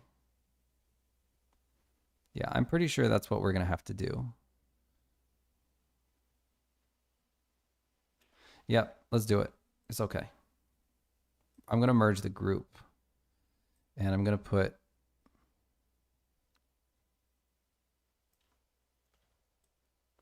this ending bit, I'm going to stick it right here. And then this part, I'm going to put right here. And I'll just get it pixel perfect up to the edge.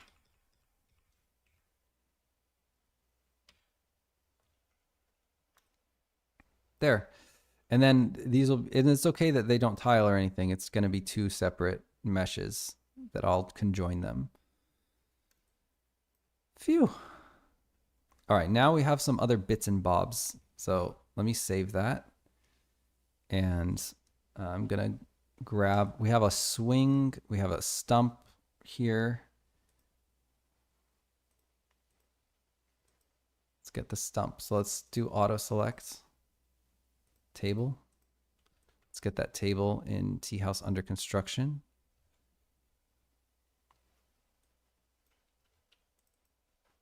I'll call it complete table. And turn off auto select. We have plenty of space for it. Put it really anywhere. Maybe put it right here. Just fits really nicely right there.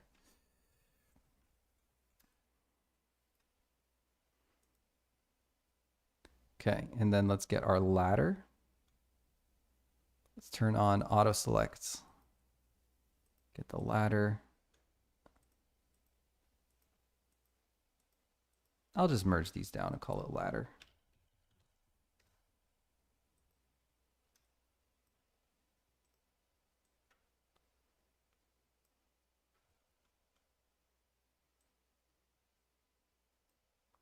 Okay, that fits pretty snugly right there.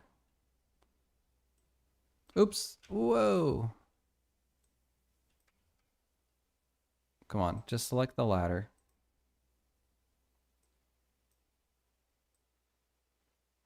Just put it right there. And then I think the swing is maybe the last thing. Is that? Yeah, swing is all one layer. So let's just go swing.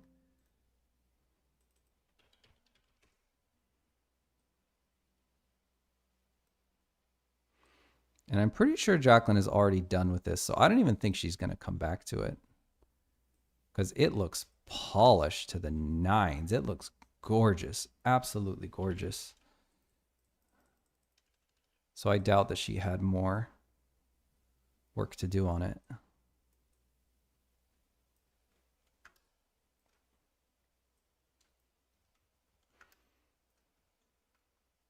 I could probably afford to get rid of this as well. Why not?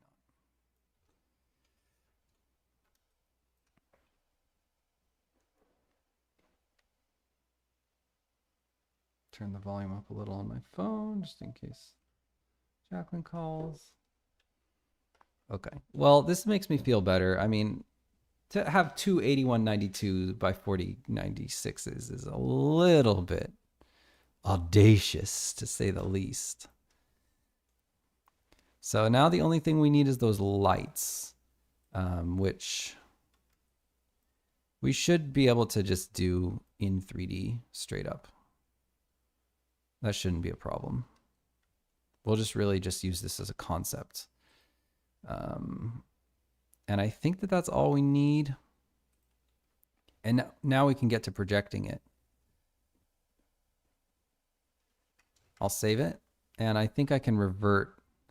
So we've done the tea house under construction. I'll just revert the completed version. I kind of wish that I had done it the other way around, but it's fine. Okay, revert completed. So this Amka treehouse completed. Hopefully will not make it into the game build,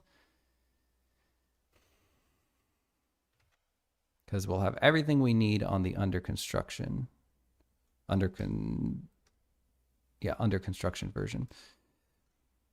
All right, so now let's go to Blender, and that's already done. And let's make a new file, and we'll save this one as Amka's treehouse. Amka treehouse. All right. We're gonna have at least 2 dummy objects here. You know what would have been actually really clever is to start from that bake stand, because the bake stand was actually had a camera and everything, so set up already for us. So that would have been nice. Let's go ahead and do save as, and then let's search for Amka treehouse. Amka treehouse. Let's go save right over it. Perfect. And now we already have a camera and everything set up, which is just kind of convenient. And we'll call this like Amka treehouse under construction.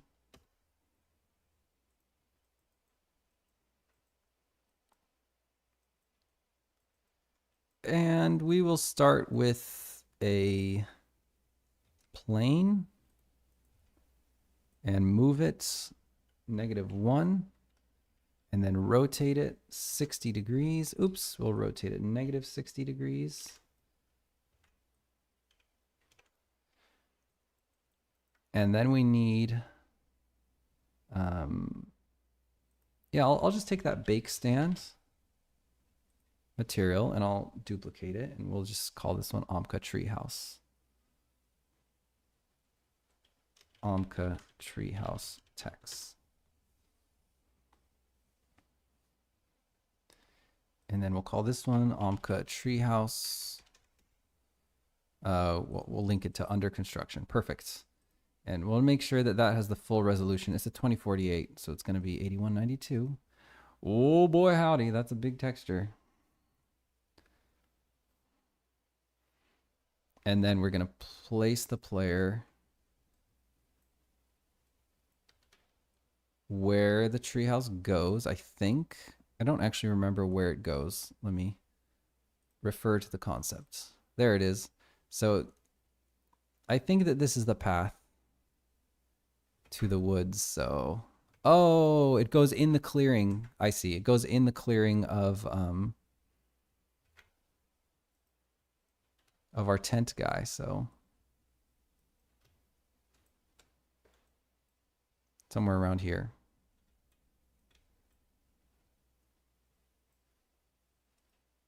Pretty sure. Yeah. Yes. Easy. That's easy. Most excellent. Let's get to it. I guess I'll just blow up this plane until it's pretty much fully taking up the full frame of the camera there.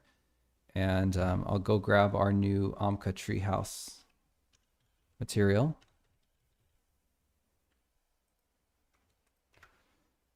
And I will apply that material, and then I will make sure to apply the Amka texture as well. Uh-oh. Right, it's going to be in sprites. So we got to go up a level. Assets. Oops. Sprites. Where is it? Buildings. Okay.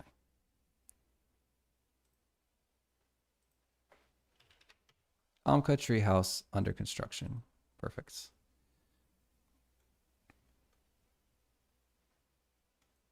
And I guess we can just cut this in half. Oh, you know what we probably should do? Yeah, new idea. Instead of cutting this in half, wow, this is really making Blender lag a lot, just having this big texture in here.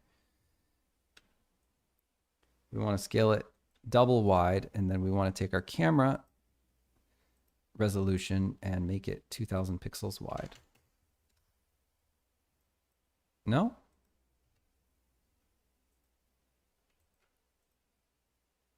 That's weird. Oh, there it goes. Okay.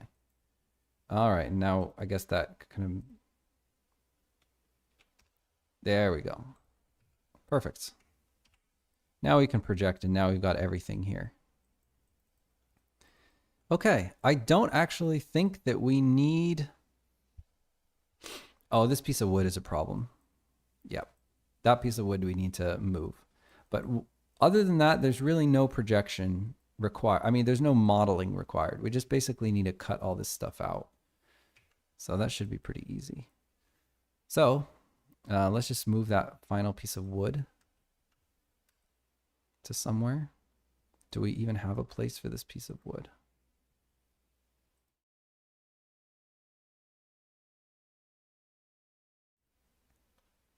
Hey, Werbus, welcome back. Perfect. We could fit it here. That'll do. That will do. We could probably afford to erase a little bit of this just to keep it a little bit away from the wood.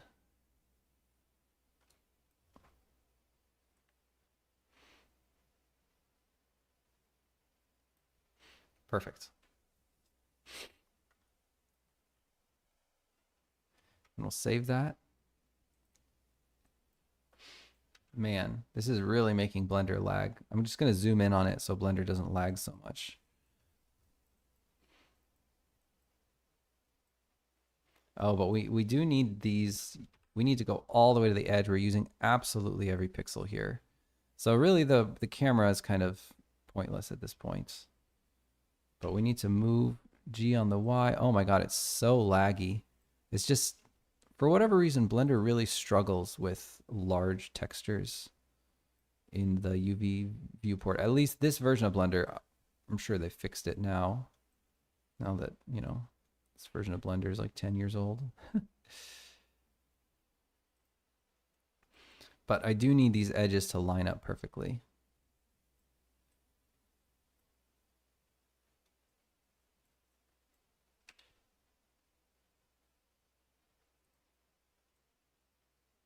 Go all the way to the edge.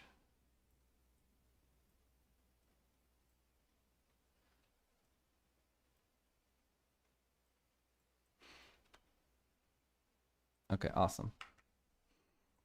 And now we need to start cutting. We need to start cutting this thing up. So I will duplicate off just as a backup, because as I cut it, it tends to get all degraded and messed up. I guess the first thing I'll do is cut out the tree itself. It seems like a sensible starting point.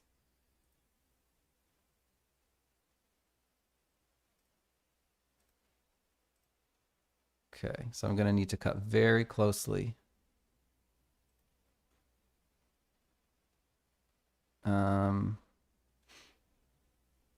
I'll go ahead and finish my cut here. And then we'll cut right through there, the most precise cut ever.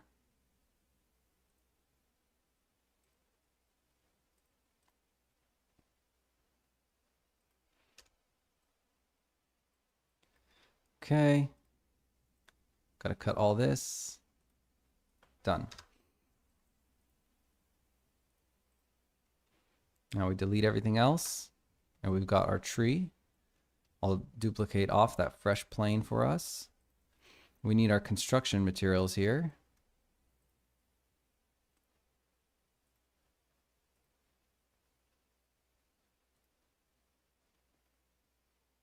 Get a very precise cut right through there.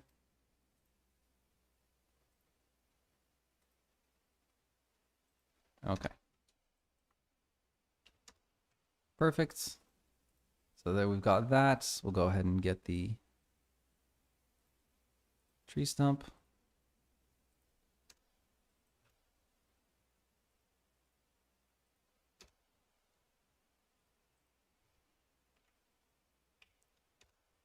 Okay.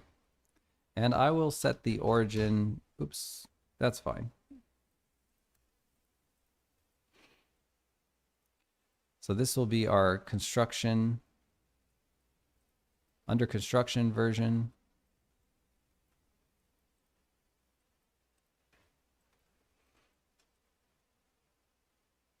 At least those are all the pieces for it. And oh yeah, we need that one piece of wood as well. And I think that that's it for the under construction version. So let me just get that one piece of wood. Should be pretty easy. Just a simple cut. Very nice.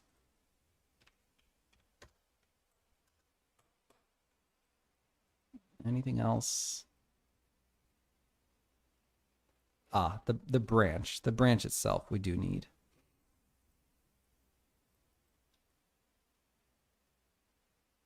Unfortunately, I don't exactly remember where this went, which is actually quite a problem. I'll just undo it. Okay, so it just kind of went to the bottom there. Doesn't seem too particular, honestly.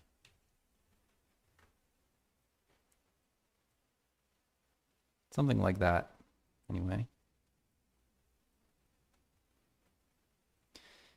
And that should be all the pieces except for our branch. So let's go ahead and do our branch. So we've got two sides. I'll go ahead and make a cut over here and a cut right here, and I'll delete in the middle, and then we'll get our two sides out of it.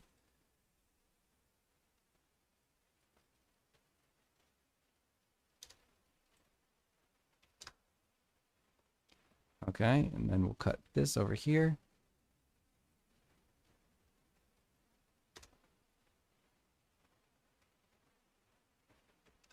Perfect. And now if we move ourselves in the local space, or even in object space.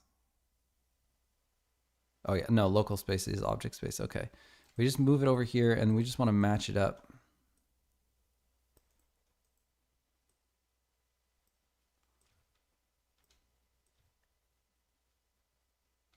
And I will move one ever so slightly back and overlap them a little just to kind of prevent Z fighting and make sure there's a good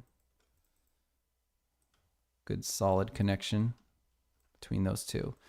And now we can set the origin to the geometry. Oops. Let's set the origin to the geometry. Perfect.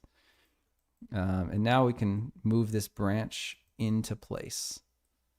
And if I turn on the materials transparency, make this a little bit easier.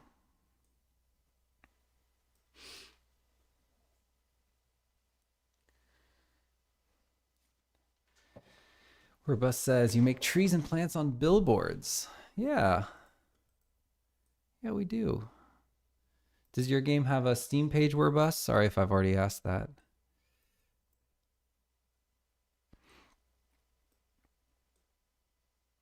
Okay, this has to be where our branch goes. Let me just, I did leave a template for the branch. Perfect. Yep, easy. Oh, actually it goes much higher. It goes more like up here.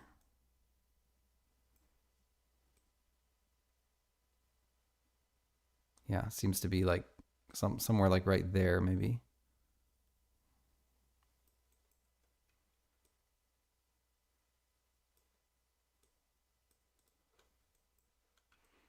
Awesome. I'll move that really close, just so we know exactly what's going on.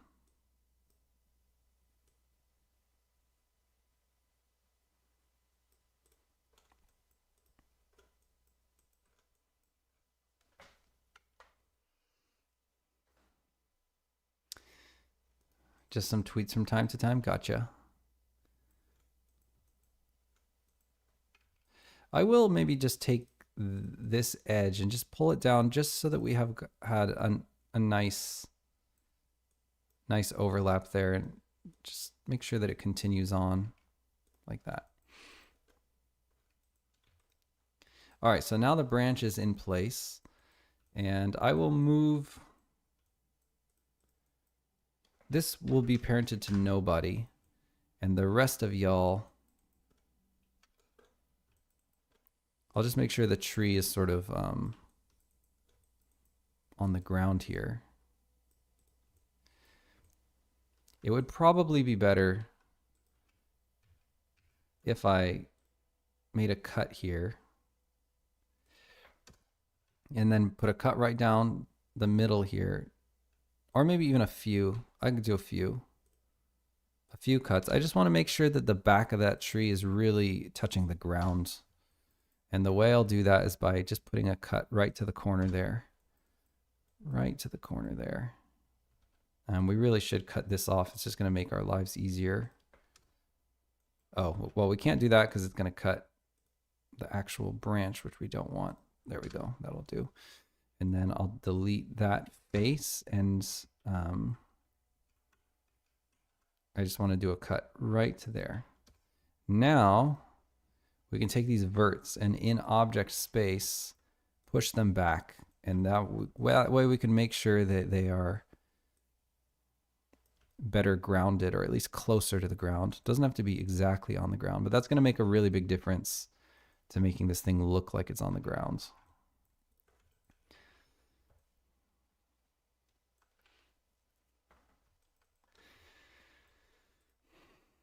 And then I can take these things, all of these things, and in global space, oops, not you, just move them right on top there. Perfect.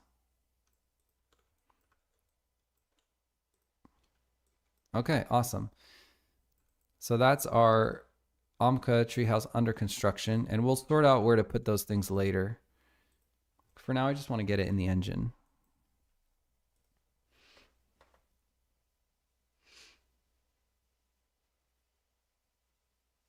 Bend the shape to be better seen from the above perspective. But in Glimmerwick, our camera view never changes, so we're always looking down at this 30-degree angle, so.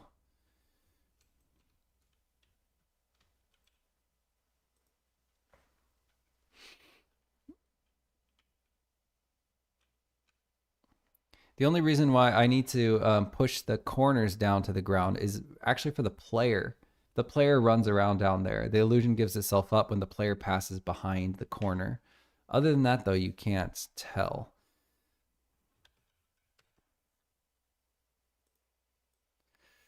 Okay, here we go. Let's bring in the tree house, and I'll create a new prefab. Call it Amka treehouse.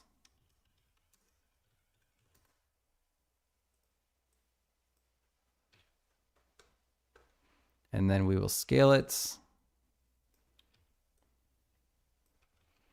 I would love it if we could lift, maybe we could just lift this part just a little, because that part seems to be, oh, that actually alone, just making that cut might have done it.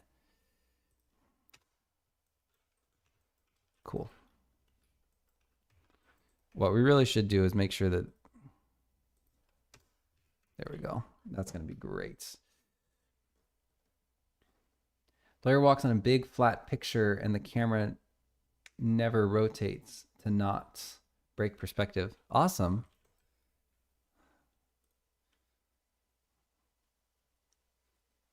Yeah, not too many people using this workflow. Okay, so looking through the camera perspective, I'm just looking at the concept and seeing that, so we've got the people are about the bottom of the trunk, don't even make it to the bottom of the treehouse. So that is how big we need this treehouse to be. So looking at this guy, come on, select him. There we go. If I put him at the foot of it, then actually it looks like we are a little bit big, just a little bit big at the moment. So let me select the treehouse. And maybe we'll go to size 6.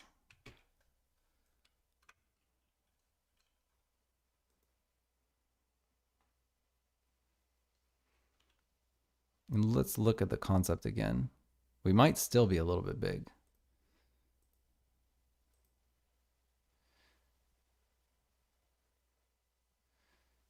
I don't even know if we can, I don't even know how Jacqueline got this. She seems so zoomed out. More zoomed out perhaps than I've ever seen it. 5.5 maybe?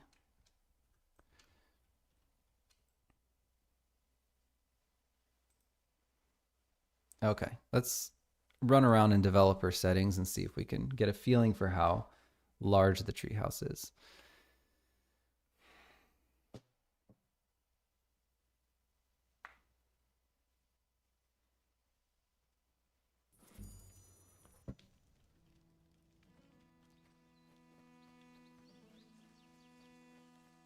What's really weird is this tree didn't exist before, so I only now I'm just thinking of that.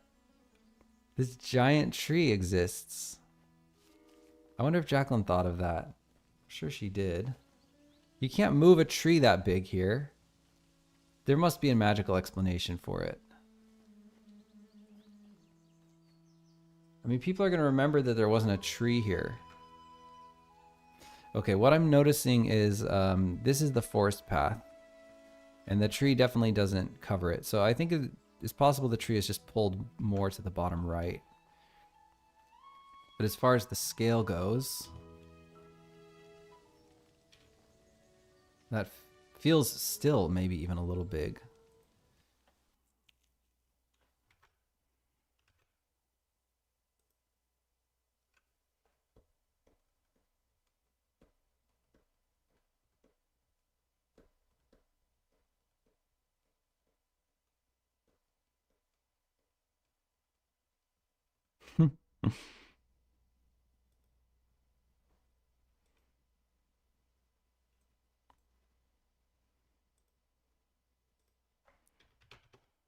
Okay. That's significantly smaller. Now let's just pull it down more to the bottom right. And that should be out of the way.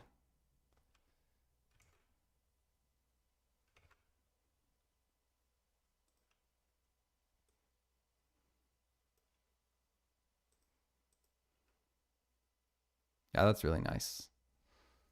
Cool. Okay. And looking at the concept as well, it seems like we've kind of got, it's next to the stump there for this wood pile. We'll go in local. We just want the wood pile to follow the ground a little bit. Somewhat. I will put a cut here.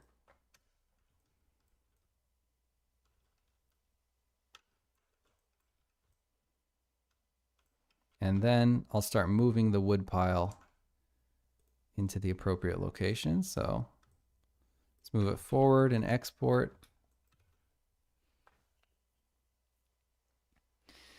Warbus says, I have the jittering problem with billboards. They get pixelated if camera is distanced, especially the grass.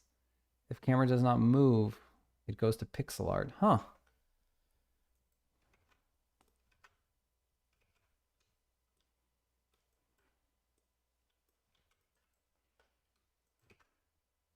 That's weird. I don't really know what that would be.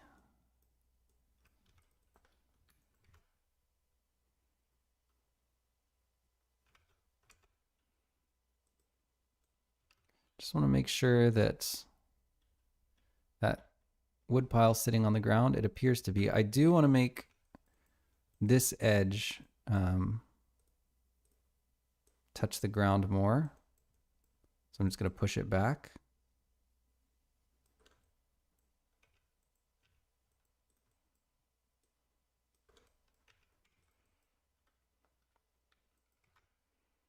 Exports. Looks like alpha clip shaders mess up 3D objects. Huh.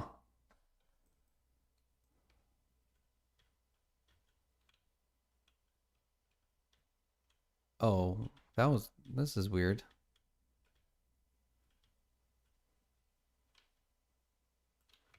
We've got some weird geometry issue going on here. Maybe I just have to put a few cuts in it to fix it. I'll remove the doubles.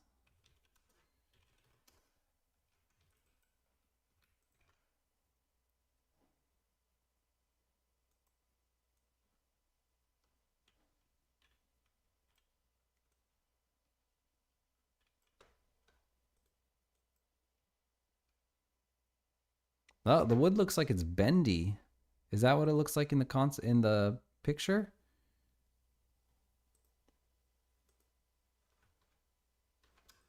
Oh yeah, it is bendy. Be right back.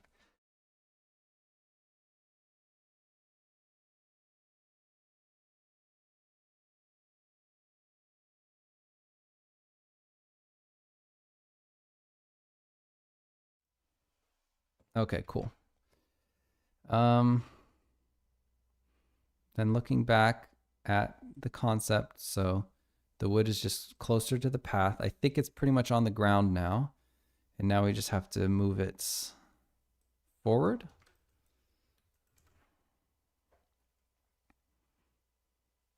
Maybe a little to the left.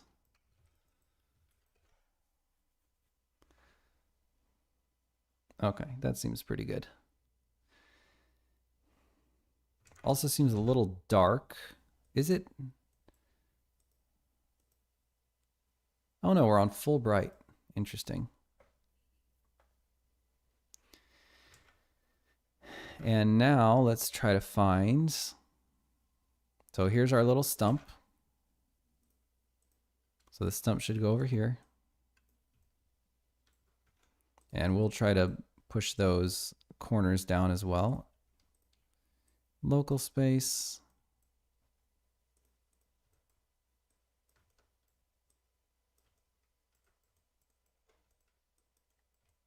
Push them all the way down there. I'll create a cut right up the middle that will help.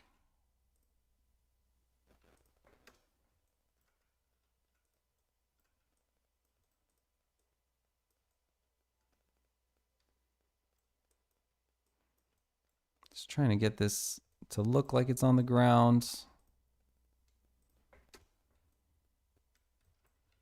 Okay, we probably need a cut here to change how this is triangulating.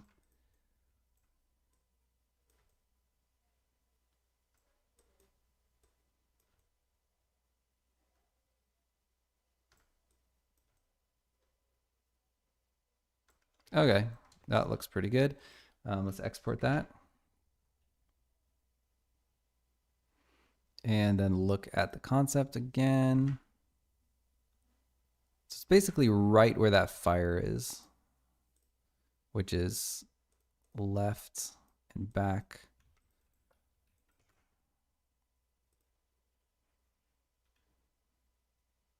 More to the right.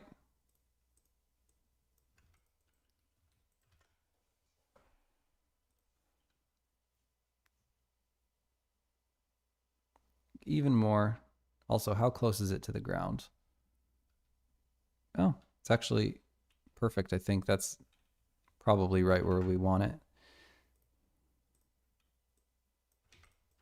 Okay, cool.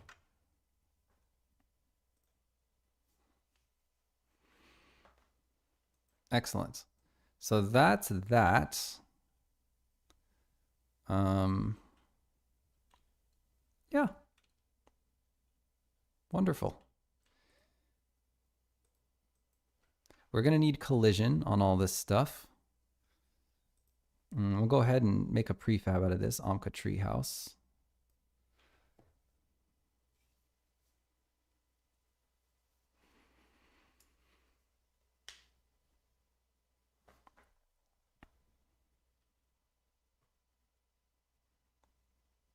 And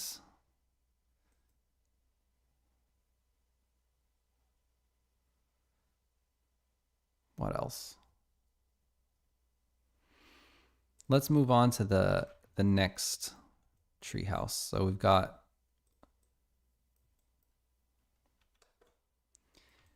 the under construction version, and then we've got the constructed version. So for the constructed version, we are going to want the stump. Where's our stump? Oh, did we never cut our stump? I don't think we ever did. Well, we could probably just duplicate. We could probably just take this.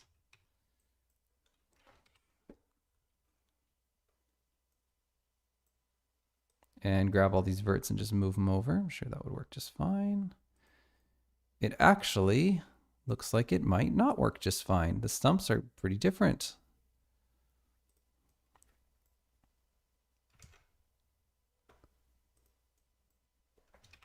Huh. Well, if we just extrude this up like that, and then we just unwrap those and move them here and scale them down. Oh, thank you, Warbus.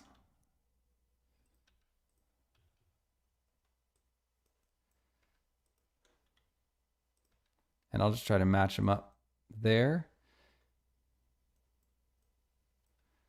And I want to grab those edges and just, oops, V. Very nice.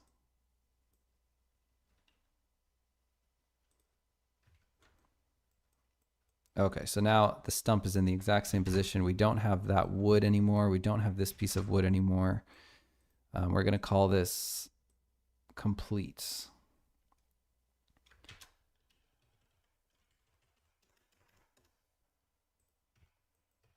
And now we have the job of putting the constructed version of the treehouse, which I will just start with a plane for that. Put it right.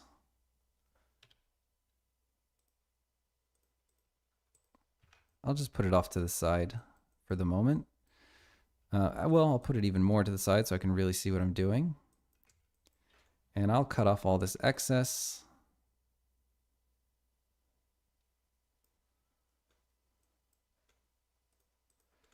Maybe I'll partition this off. Maybe I want to use it for the swing.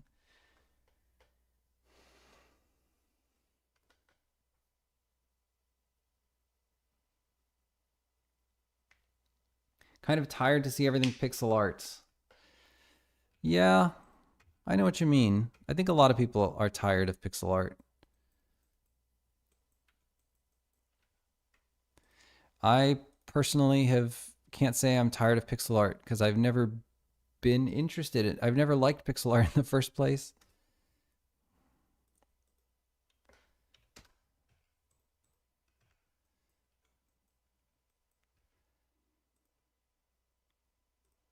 Yeah, pixel art has never been my thing.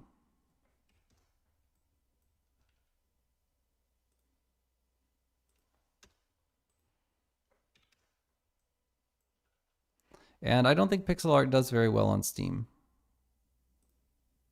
I think for the most part, the Steam market is not particularly interested in pixel art either.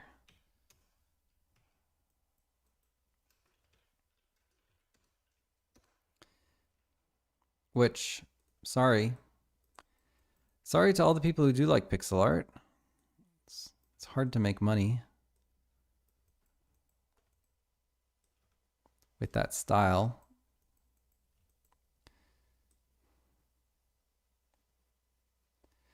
Okay, so I need to find the perfect Goldilocks spot for this that makes all of every single pixel match precisely where it ought to be. Well, that was easy. I'm pretty sure I did it. We shouldn't have had this piece of branch on there, so I'm going to remove that because that was for the piece of branch. that we removed. So, oh, you know what we might do though? Would probably wise to fill this in. I'll go ahead and fill that in with some dark brown.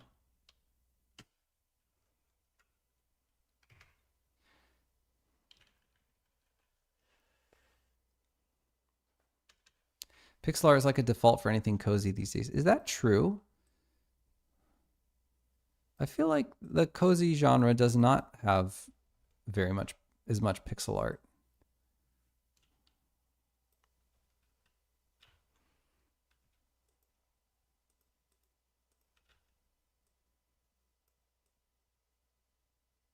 I feel like that maybe platformers have more pixel art, but I could be wrong.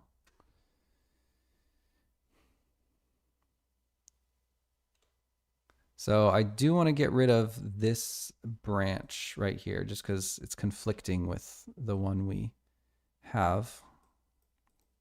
There's really no reason we need to have any of this stuff on there.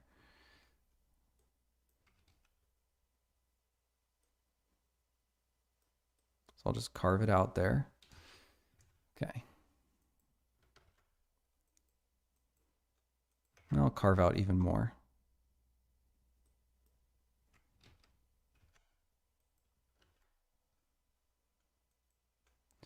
Okay, and now where's our branch gone to? Wait, what have I done? What have I done here? Because here is our... Oh, I think I matched it. Oh, I matched it. I'm so stupid. I matched it to the wrong spot.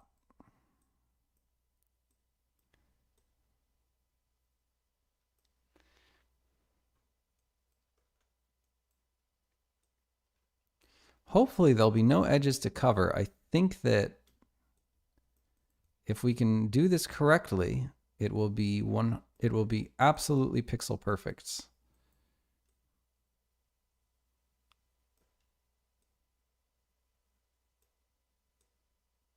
Easier said than done.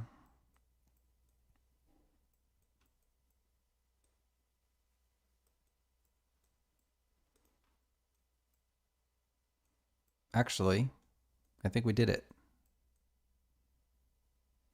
Yeah, I think we did it. I think it's pixel perfect. For some reason, right here, right there on the right side,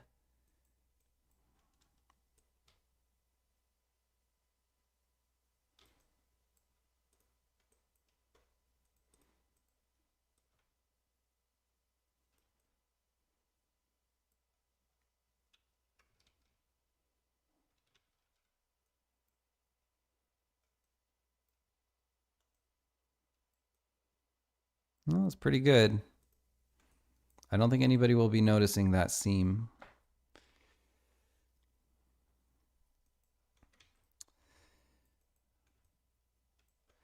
I don't really have a reason necessarily to, I mean, I could break this off and do it in Unity, but just the way that we're doing this, I'm doing it with two meshes here. And I'm just going to have two, like the completed version of the treehouse and the incomplete version. And I don't know, it's just easy. It just feels easy right now to do it in Blender. Otherwise, I'm just exporting a bunch of individual pieces and piecing them all together. And I just like just having one mesh seems easy for me.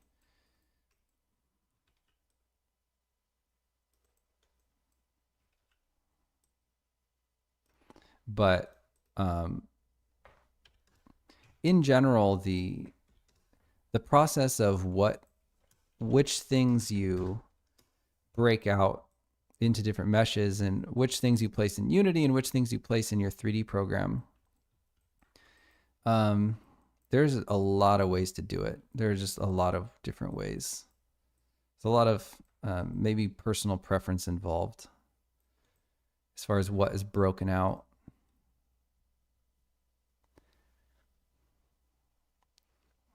What kind of props you choose to break things out into.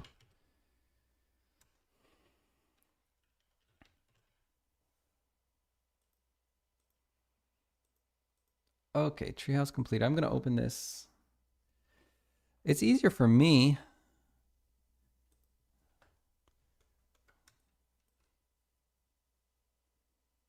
Oh, this is kind of, we've got the string. Okay, and it's tied to the bottom there. But we're not going to be able to, yeah, we want to put it like right here. I guess we're just going to have to erase a piece of that line. Well, we'll see about that. Now we just have the ladder, and I think that that's it.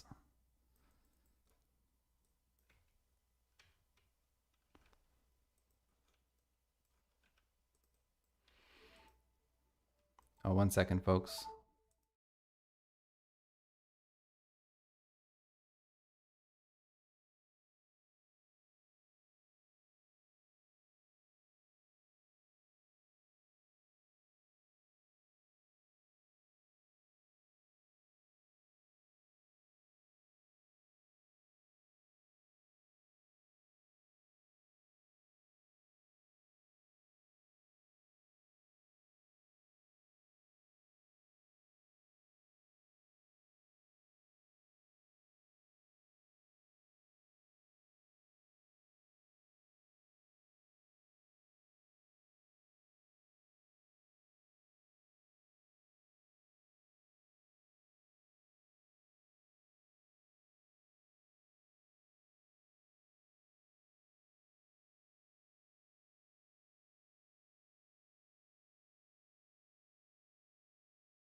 Okay.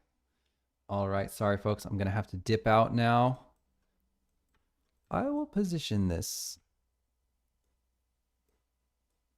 And then it's technically done. So perfect timing anyway.